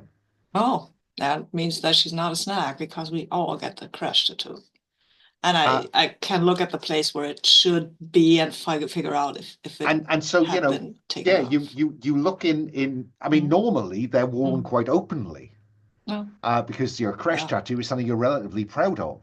not really, but okay. It's just a thing, right? Um, but yeah, that not in any ordinary normal places. But on Oh, a she. 10 plus, I think I can tell you that there is a tattoo. Um, it's under her hairline. Mm, okay. And so we see you Sneaky. reaching for, Mm. a hair Yeah, clip as yeah, yes. and it reveals this tattoo. I will allow you to cash in that advantage because I can't see where else you could take it for, so you know what that tattoo represents. Mm. Okay. Yeah. Yeah. Um, she's a member of Ringgate Authority Intelligence. Oh, that is very interesting. Now, that's Wait. something you know. I dare Uh-huh. say that there's a medic in the room with you, Uh-huh. but it'll mean nothing to them. Um, but they'll be, oh, Ooh. maybe that's why she's here for re-education. Yeah, probably that yeah, that is that I know that tattoo. I do. It's not good. It's not good. Um, Jax, her workplace. She was relatively technical, so she was one of the technical support staff. Um, and you'll find them in the electronics workshop, where they're repairing stuff. And I guess they're all in there at the minute because they're trying to figure out how to um, how to fix the comms array, and whether they can find some workaround because they need to let Galil's planting home base know that there won't be any routine reports for a while. So what's the approach we see you taking, Jax? Yeah, so I think so can I ask, this will affect my approach. So is the dean's announcement put me in they already trust you enough state for the exploit move? That's interesting. Um, I I think that's fair. I think yeah, they've been told to trust you, and so most of them will. So yeah, no, I think you're right. Yeah, so I Well think the approach spotted. here, yeah, so I think the approach here is I'm gonna like I wanna I wanna learn if you know if there's anywhere or anything Dr. Sata had been doing, places she was going or working that was maybe a little unusual or whatever. As and let them know too, if uh you know if you cooperate, one of my colleagues is really good with this sort of stuff and could probably help you get your comm array back online. So just for narratively speaking, Yeah, yeah, yeah, yeah. I'm writing a check that the doctor has to cash later. So Okay, let's have you roll to. I think they already trust you. Roll plus shady because you know that for their own good they really shouldn't. all right. So I think shady, I'm sort of straight up for shady. So just 2 dice here. 9. 9. Okay, 7 plus you succeed. So you want to take their confidence, secret, a possession, or something else from someone the GM agrees. So what you want to know if she was doing anything suspicious. Mm-hmm. Fair? Yep. Okay. Okay. On a 7 to 9, I've just read that misprints. The GM says what complicates your success. Um,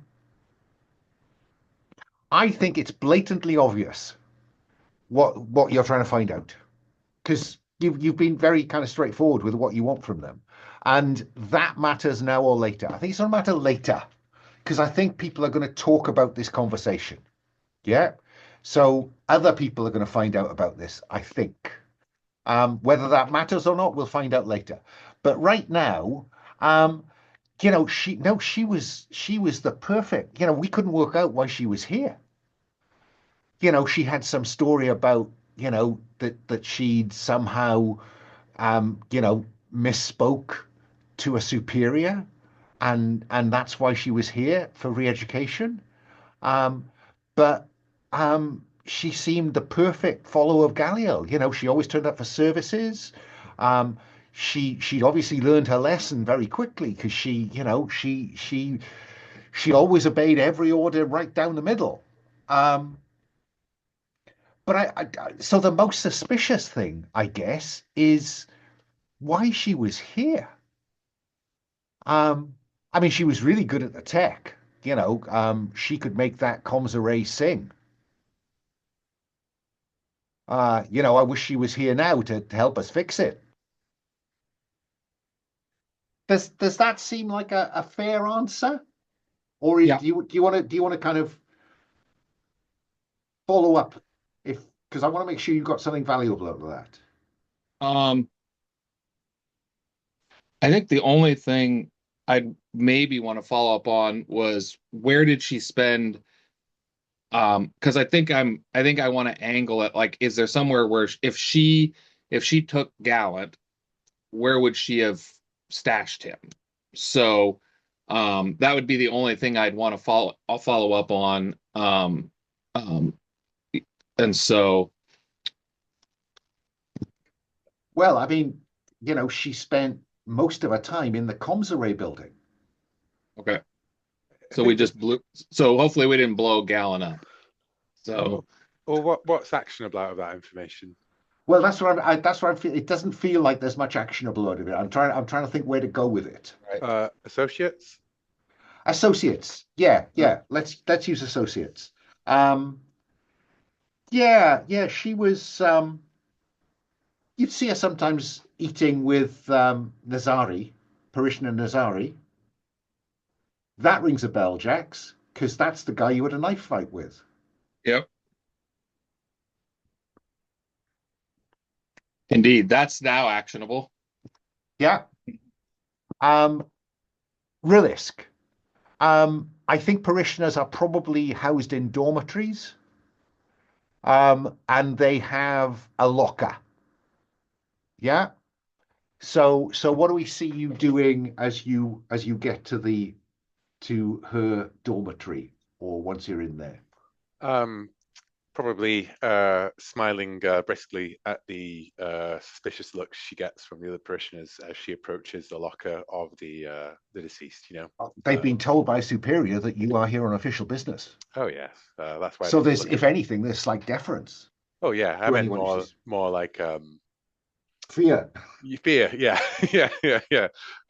Apprehensive looks. And yeah, I'll go to the locker and I'll get into it. I'll have a look around, see what's what.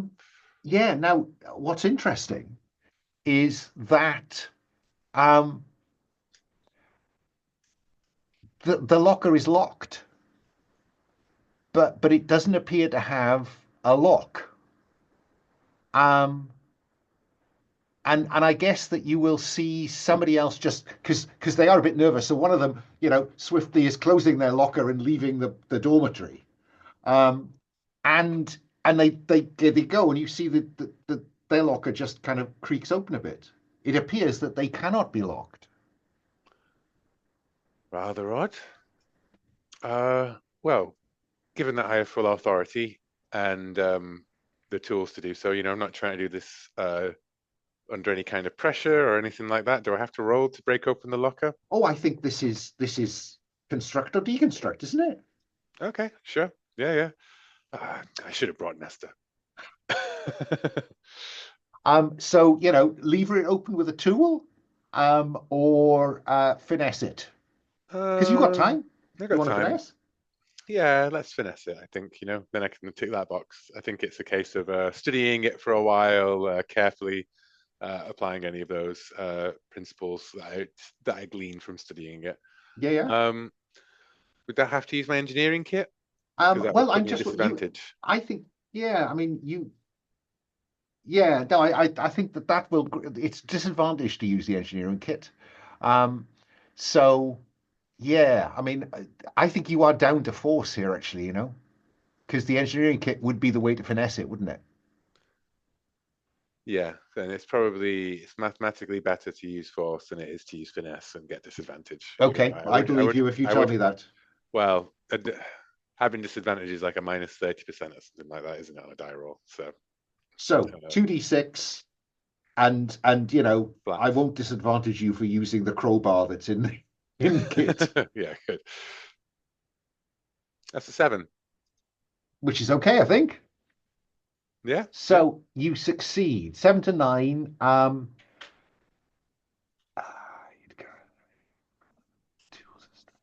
going to stress you by 1. Emotional stress, because when you leave it open, you realize that there is a very high-tech, magnetically activated lock installed on the inside of this, which would make it impossible for it to just creak open, or for anyone to even bump against it and have it open.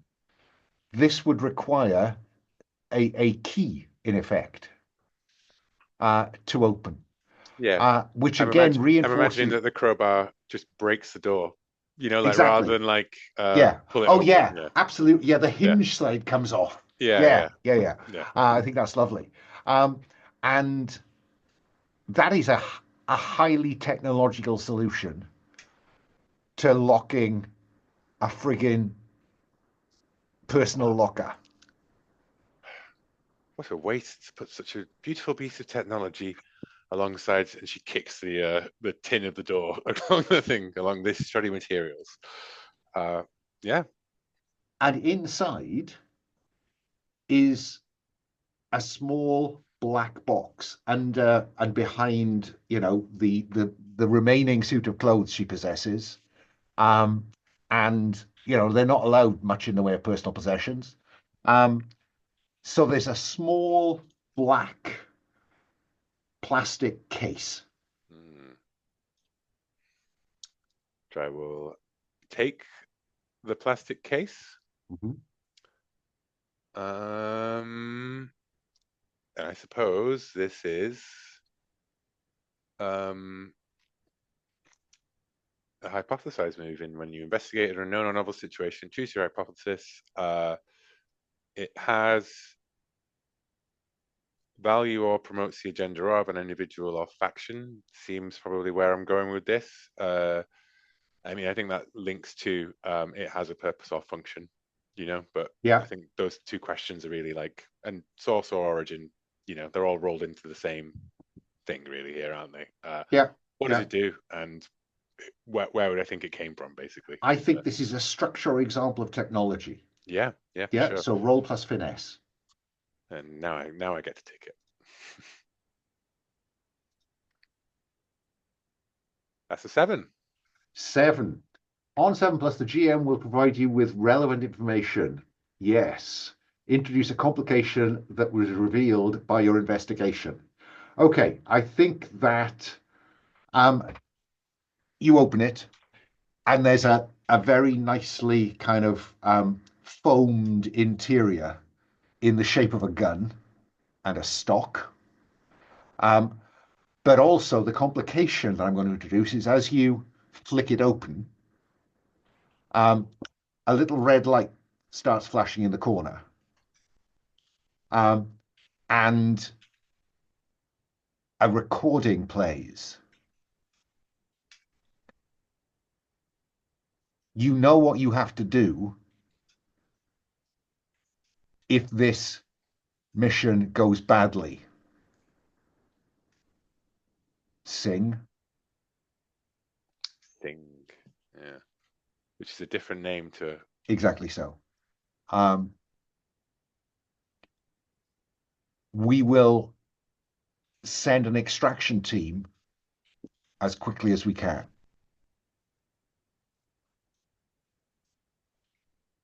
Message ends.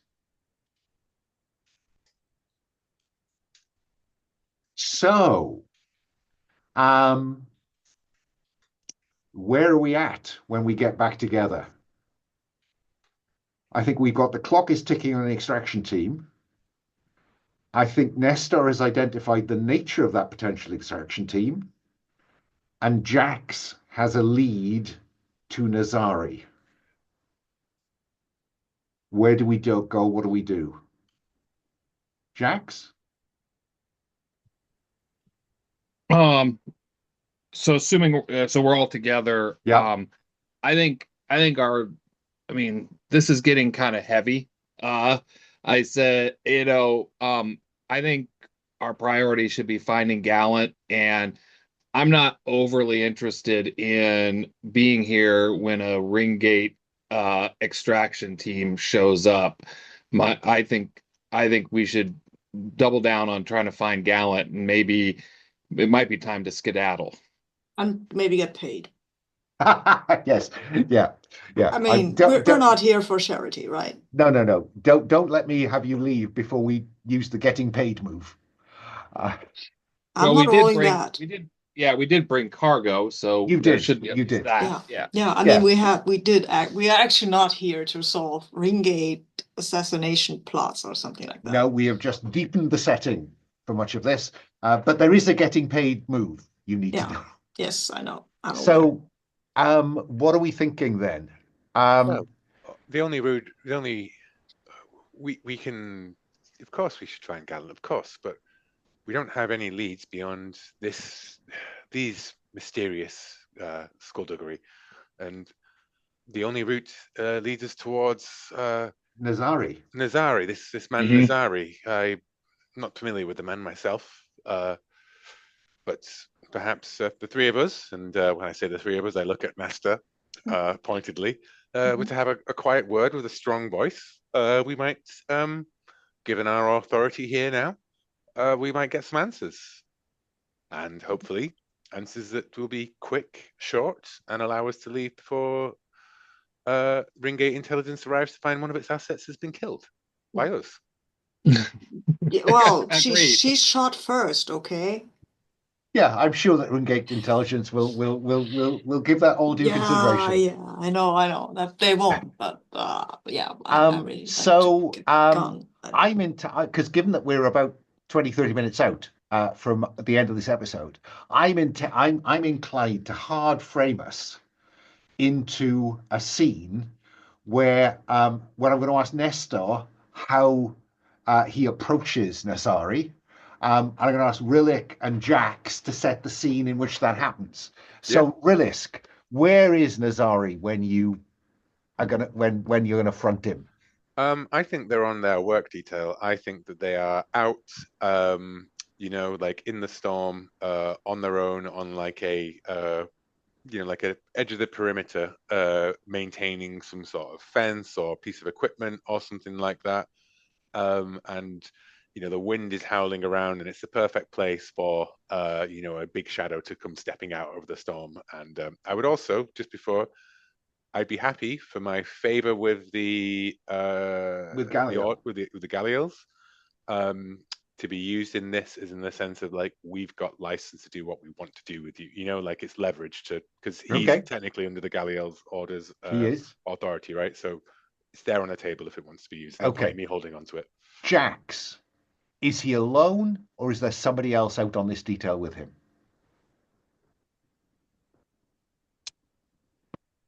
Might it be Dale, who walked in on your last encounter?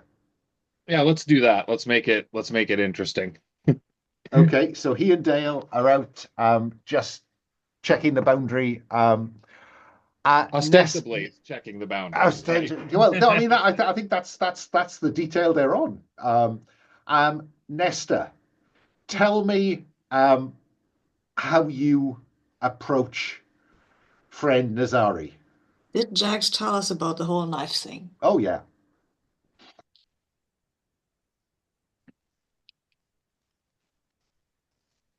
So how do you approach him? Yeah, do I know about the knife thing? Oh yeah, Hmm. yeah. I do. All Oh, yeah. okay. So Okay. Jack shared all of that. Oh, okay, cool. And he could even say, as we see the three of you emerging out of the gloom of the storm, and Jax can say, "There's Nazari. What do you do, Okay. Nestor?"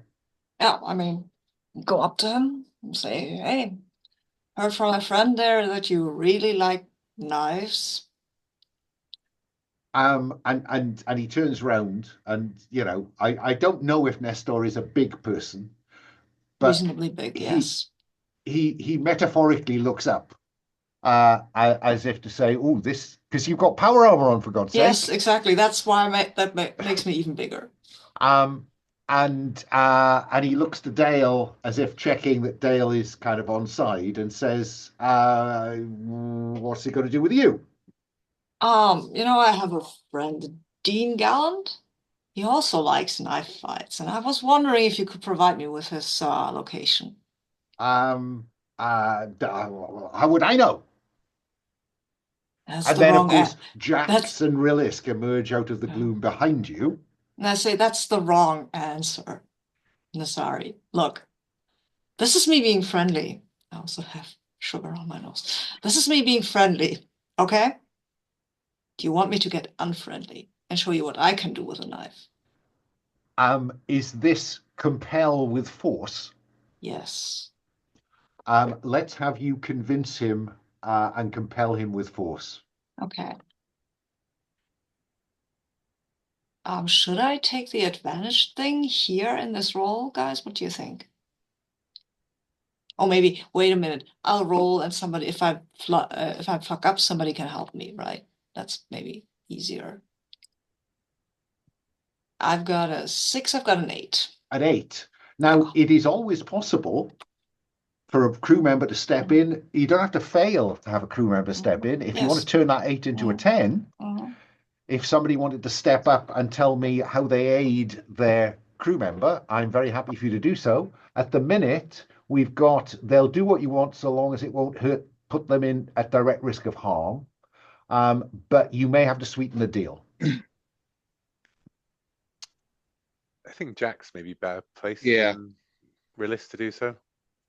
Yeah, so just a mechanical question. If I fail on aid, is it just stay at the 7 to 9? Or is it going to do something? Is something bad? Because last time I tried to help, it didn't. It went. Did not go went well. Sideways. Right. On 6-, you both suffer any cost of failure attached to their original action, and there may be an additional cost to pay. So the worst that can happen at the minute is sweeten the deal. It may require a more significant sweetening of the deal to get Nazari on side to cooperate. What do you think? If you Is it blow worth? it. Is it worth the Yeah. risk of blowing it? I think there is, because I think that the thing that we're asking for is going to put them at personal risk. Yeah. So ideally, Yeah. we want a 10 plus. Yeah. Okay. Okay. What's the approach, all right. Jax? So the approach.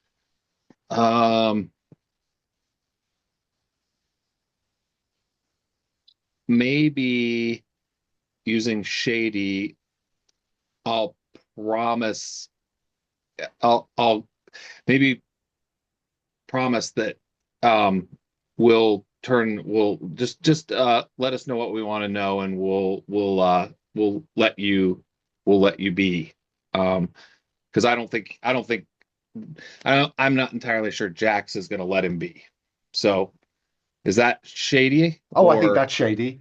And certainly the information that the snags are trying to muscle in on Horizon, he knows that you know that he's snag and that he's here to undermine Horizon's grip on the smuggling trade. So yeah, I think shady is absolutely it. Roll with it. All right. So I think I have gosh, do I have a +1 in shady? Did I pick very poorly in I think you did. Okay. No, I have a 0 in shady. Oh, really? Oh, sorry. Well, do you want to check? Sorry, I was setting that approach based on thinking I had a +1 in shady. Well, give me just a yeah. So I think I'll switch to sharp and just lean in on the fact that I know what I know about him and and everything with their plan or whatever. Right. So To deliberately give the impression that you know something without Dale overhearing what you know, so you have threat. Go for it. Roll plus sharp. all right. 8, 9. 9. Okay. Okay. So on 7 plus, their outcome improves, so it becomes a 10 plus on convince. You suffer any cost attached to their original outcome. So you're going to have to sweeten the deal, Jax. But I think probably not telling any other members of the order that he's really infiltrating on behalf of a criminal organization is probably enough sweetening. So Nestor, it becomes 10. They'll even accept some personal risk. And he says, okay, I was just doing a favor for a friend, okay? Dale and me, we act as a kind of, if people need something, we have very little here. They keep us short of stuff. The food is crap. So people want stuff. I can usually arrange to get it. And so all I did was to give Sata the key to the place where we store some stuff. And you think that's where the dean is? I don't know. How can I Deacon. know that? Okay, but tell me where that is. And yeah, that's fine. Dale, you finish up here. I'll just show him, and then it'll be fine. Okay. And he looks at Jax and he says, and nothing about this or what's in my place gets shared with anybody else. Okay. And he says, okay, let's just see what we find before. Okay. Cut to what looks like a kind of storage container. That was is just it's one of the subunits of the colony that they built the colony out of, maybe. But unusually, it appears to be welded shut, and it's marked with dangerous materials for removal. And he goes around the back where he's cut a quite sophisticated kind of door into the back of this, which he has secured. And over the sound of the storm, you can hear a kind of boom, boom from inside. And he unlocks it, and Gallant stumbles out, having been throwing himself against this bloody door for hours. And I'll leave it to Kay to say what he says when he comes out. But you have found Gallant. So I think that we then cut back to the Fortitude, which I think we've decided the ship is called. Cut back to the Fortitude, where I thought it was Tenebrity, Oh, actually, I don't know. I think it was. I asked Will to split the Oh, vote because okay. both you. Oh, okay.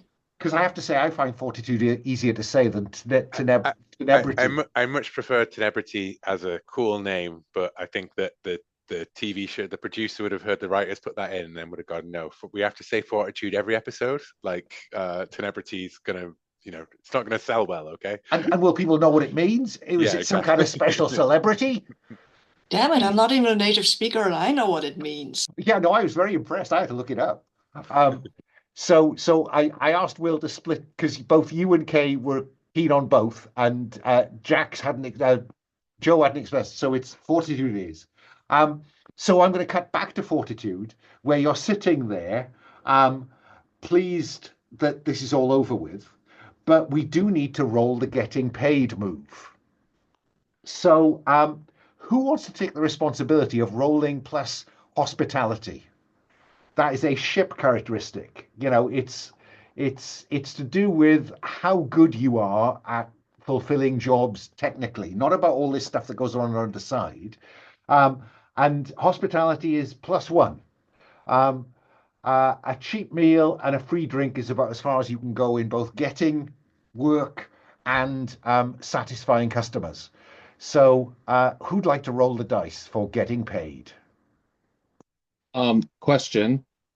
I believe both Nestor, so maybe this doesn't apply, but both of us have, because I guess this technically isn't downtime, but both of us have a roll with advantage when scraping by or desperate.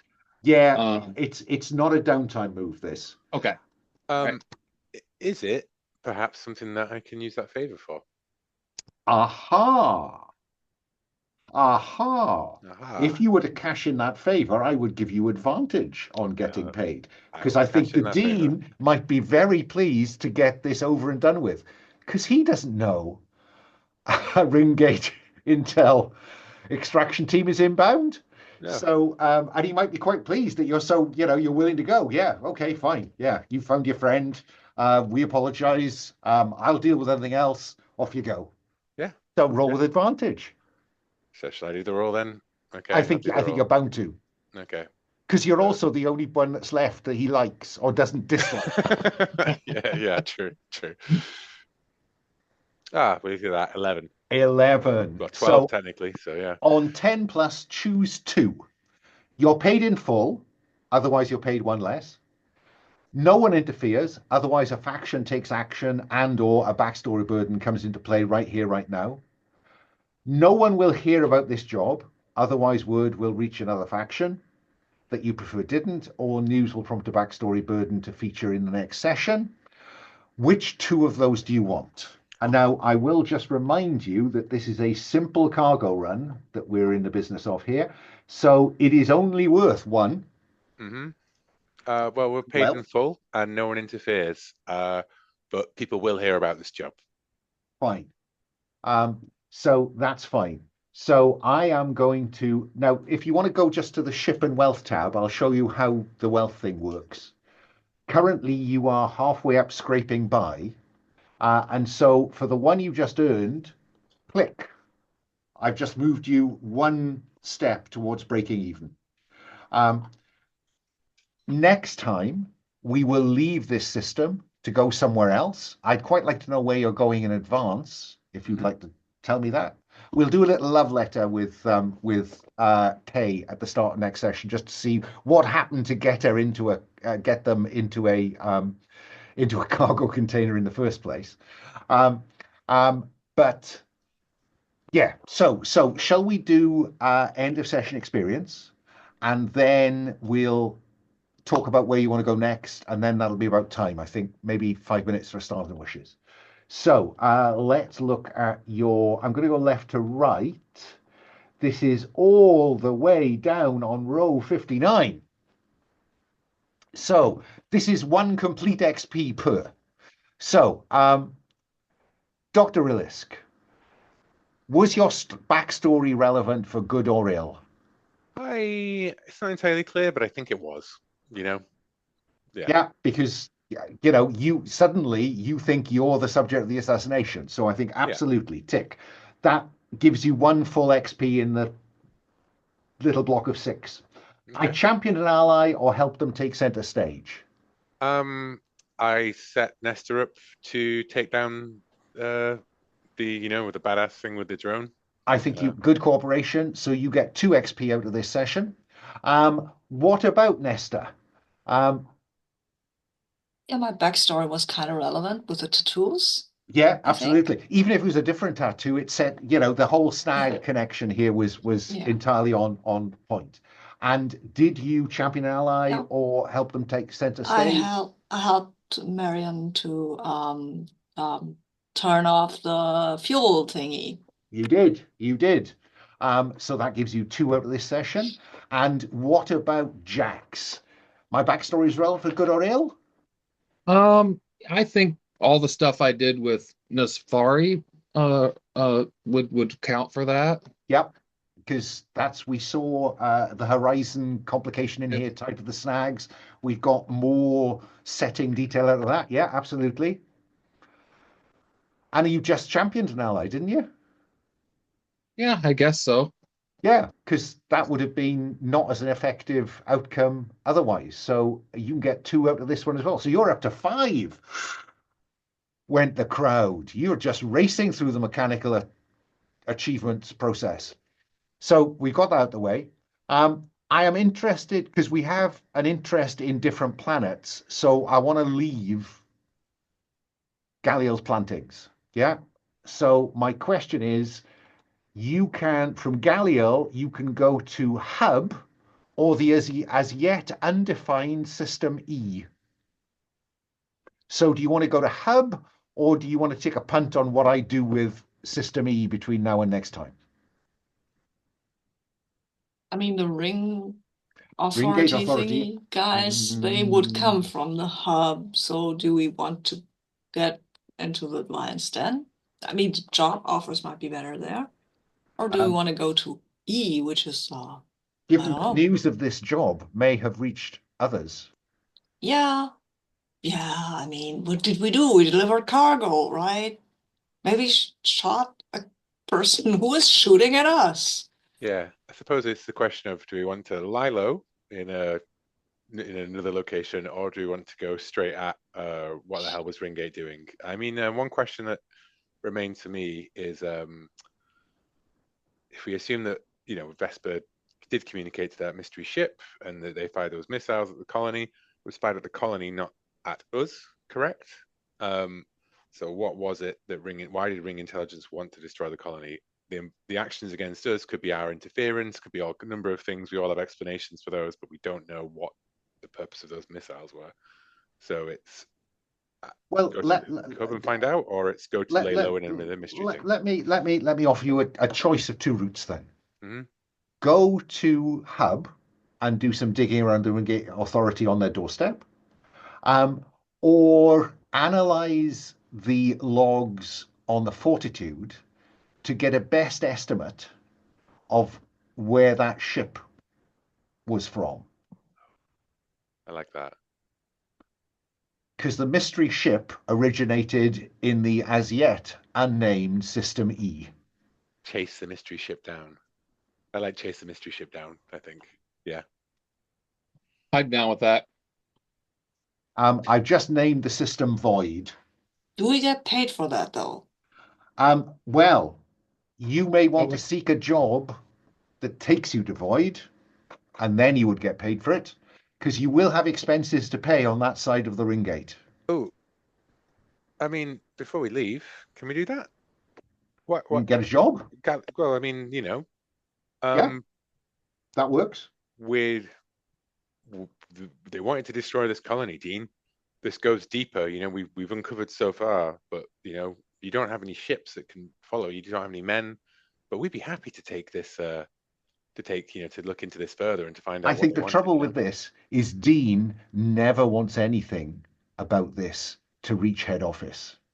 Well, yes, and of course it won't, as long as you're paying the right people to be discreet. Otherwise, they could just come back and fire more missiles, and then head office is going to find out about it, right?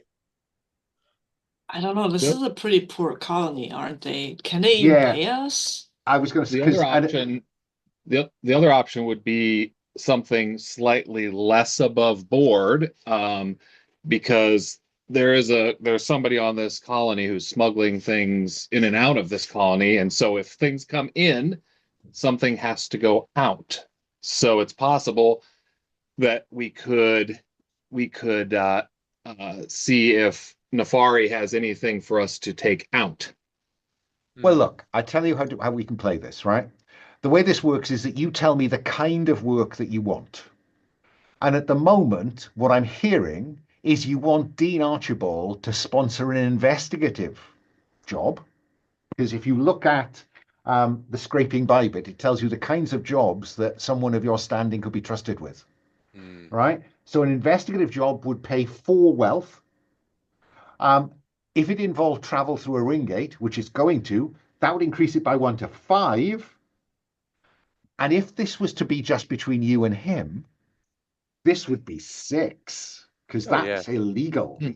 It's a hell of a lot of the colony's operating budget for the next year, but that's their problem, not ours, right? And I just think that from a meta point of view, it ties up our characters' interests with the mechanics.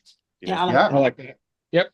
Okay, so I'm going to put a little tick box down there on an investigative job for next time. Through the ring gate in the void system. Yeah, fine. Then we've done experience, we've done what happens next broadly. Quick stars and wishes. Yeah. Yeah. So in the order I can see you, Joe, any stars, any wishes? Yeah, no, I think stars Dr. Rillisk is jumping right in, Will, and not missing much of a beat there. I like I'm like it's kind of a combo of stars. I like how we're all having these slightly like in the spirit of like a TV show, everybody has a slightly different approach to everything. And so we're all kind of fitting into those tropes rather nicely of, there's the sledgehammer approach with with Nestor and I'm thinking about the A team. So there's Mr. T and the face, and then that's Well, the I only think two I remember. That's the only two I remember. That's the only Rillisk two is sounding a bit like Hannibal, it seems to me. Yeah. So that means that the dean is Murdoch. Well, fair enough, I Which again guess. works. Sadly it works. Woo. Poor old Okay. Deacon Gallant is the Yeah. slightly askew one. Yeah, okay. Any wishes for next time? I don't think anything specific. I mean, yeah, I don't think I have anything specific. I think we're hitting things on most cylinders. So personally, I think just if we keep on keeping on, I'm good. So In an effort to kind of keep track in my own mind of what these various factions, call them fronts if you like, are about, you'll find that down on row 38 of the cluster tab, I've begun to flesh out some questions about how are they going to achieve, what do they operationalize these extend influence, contain rival, harness device, extend power, and create threat. So we've got something to begin to pin a collective play to find out against. But I guess I'll modify my statement. I am actually kind of interested in the Dr. Rillisk's the artifact and maybe playing something into there. I kind of think that's a really interesting sort of backstory thing that would be nice to touch on. Well, I mean, if it all works beautifully, then you might find an artifact in the system, mightn't you? That would be just neat, and then we could explore an artifact. So, Rillisk and the artifact. ... Fine. Talking of Dr. Rillisk, Will, any stars, any wishes? Stars all around for dropping into this. I think the world's built really well. The characters are what everyone's added as far as their backgrounds, the worlds.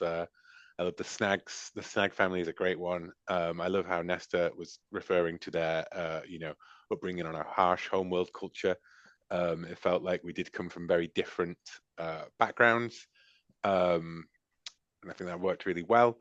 I enjoyed the system. I enjoyed the way we dealt with the problems. Stars to you, Alan, for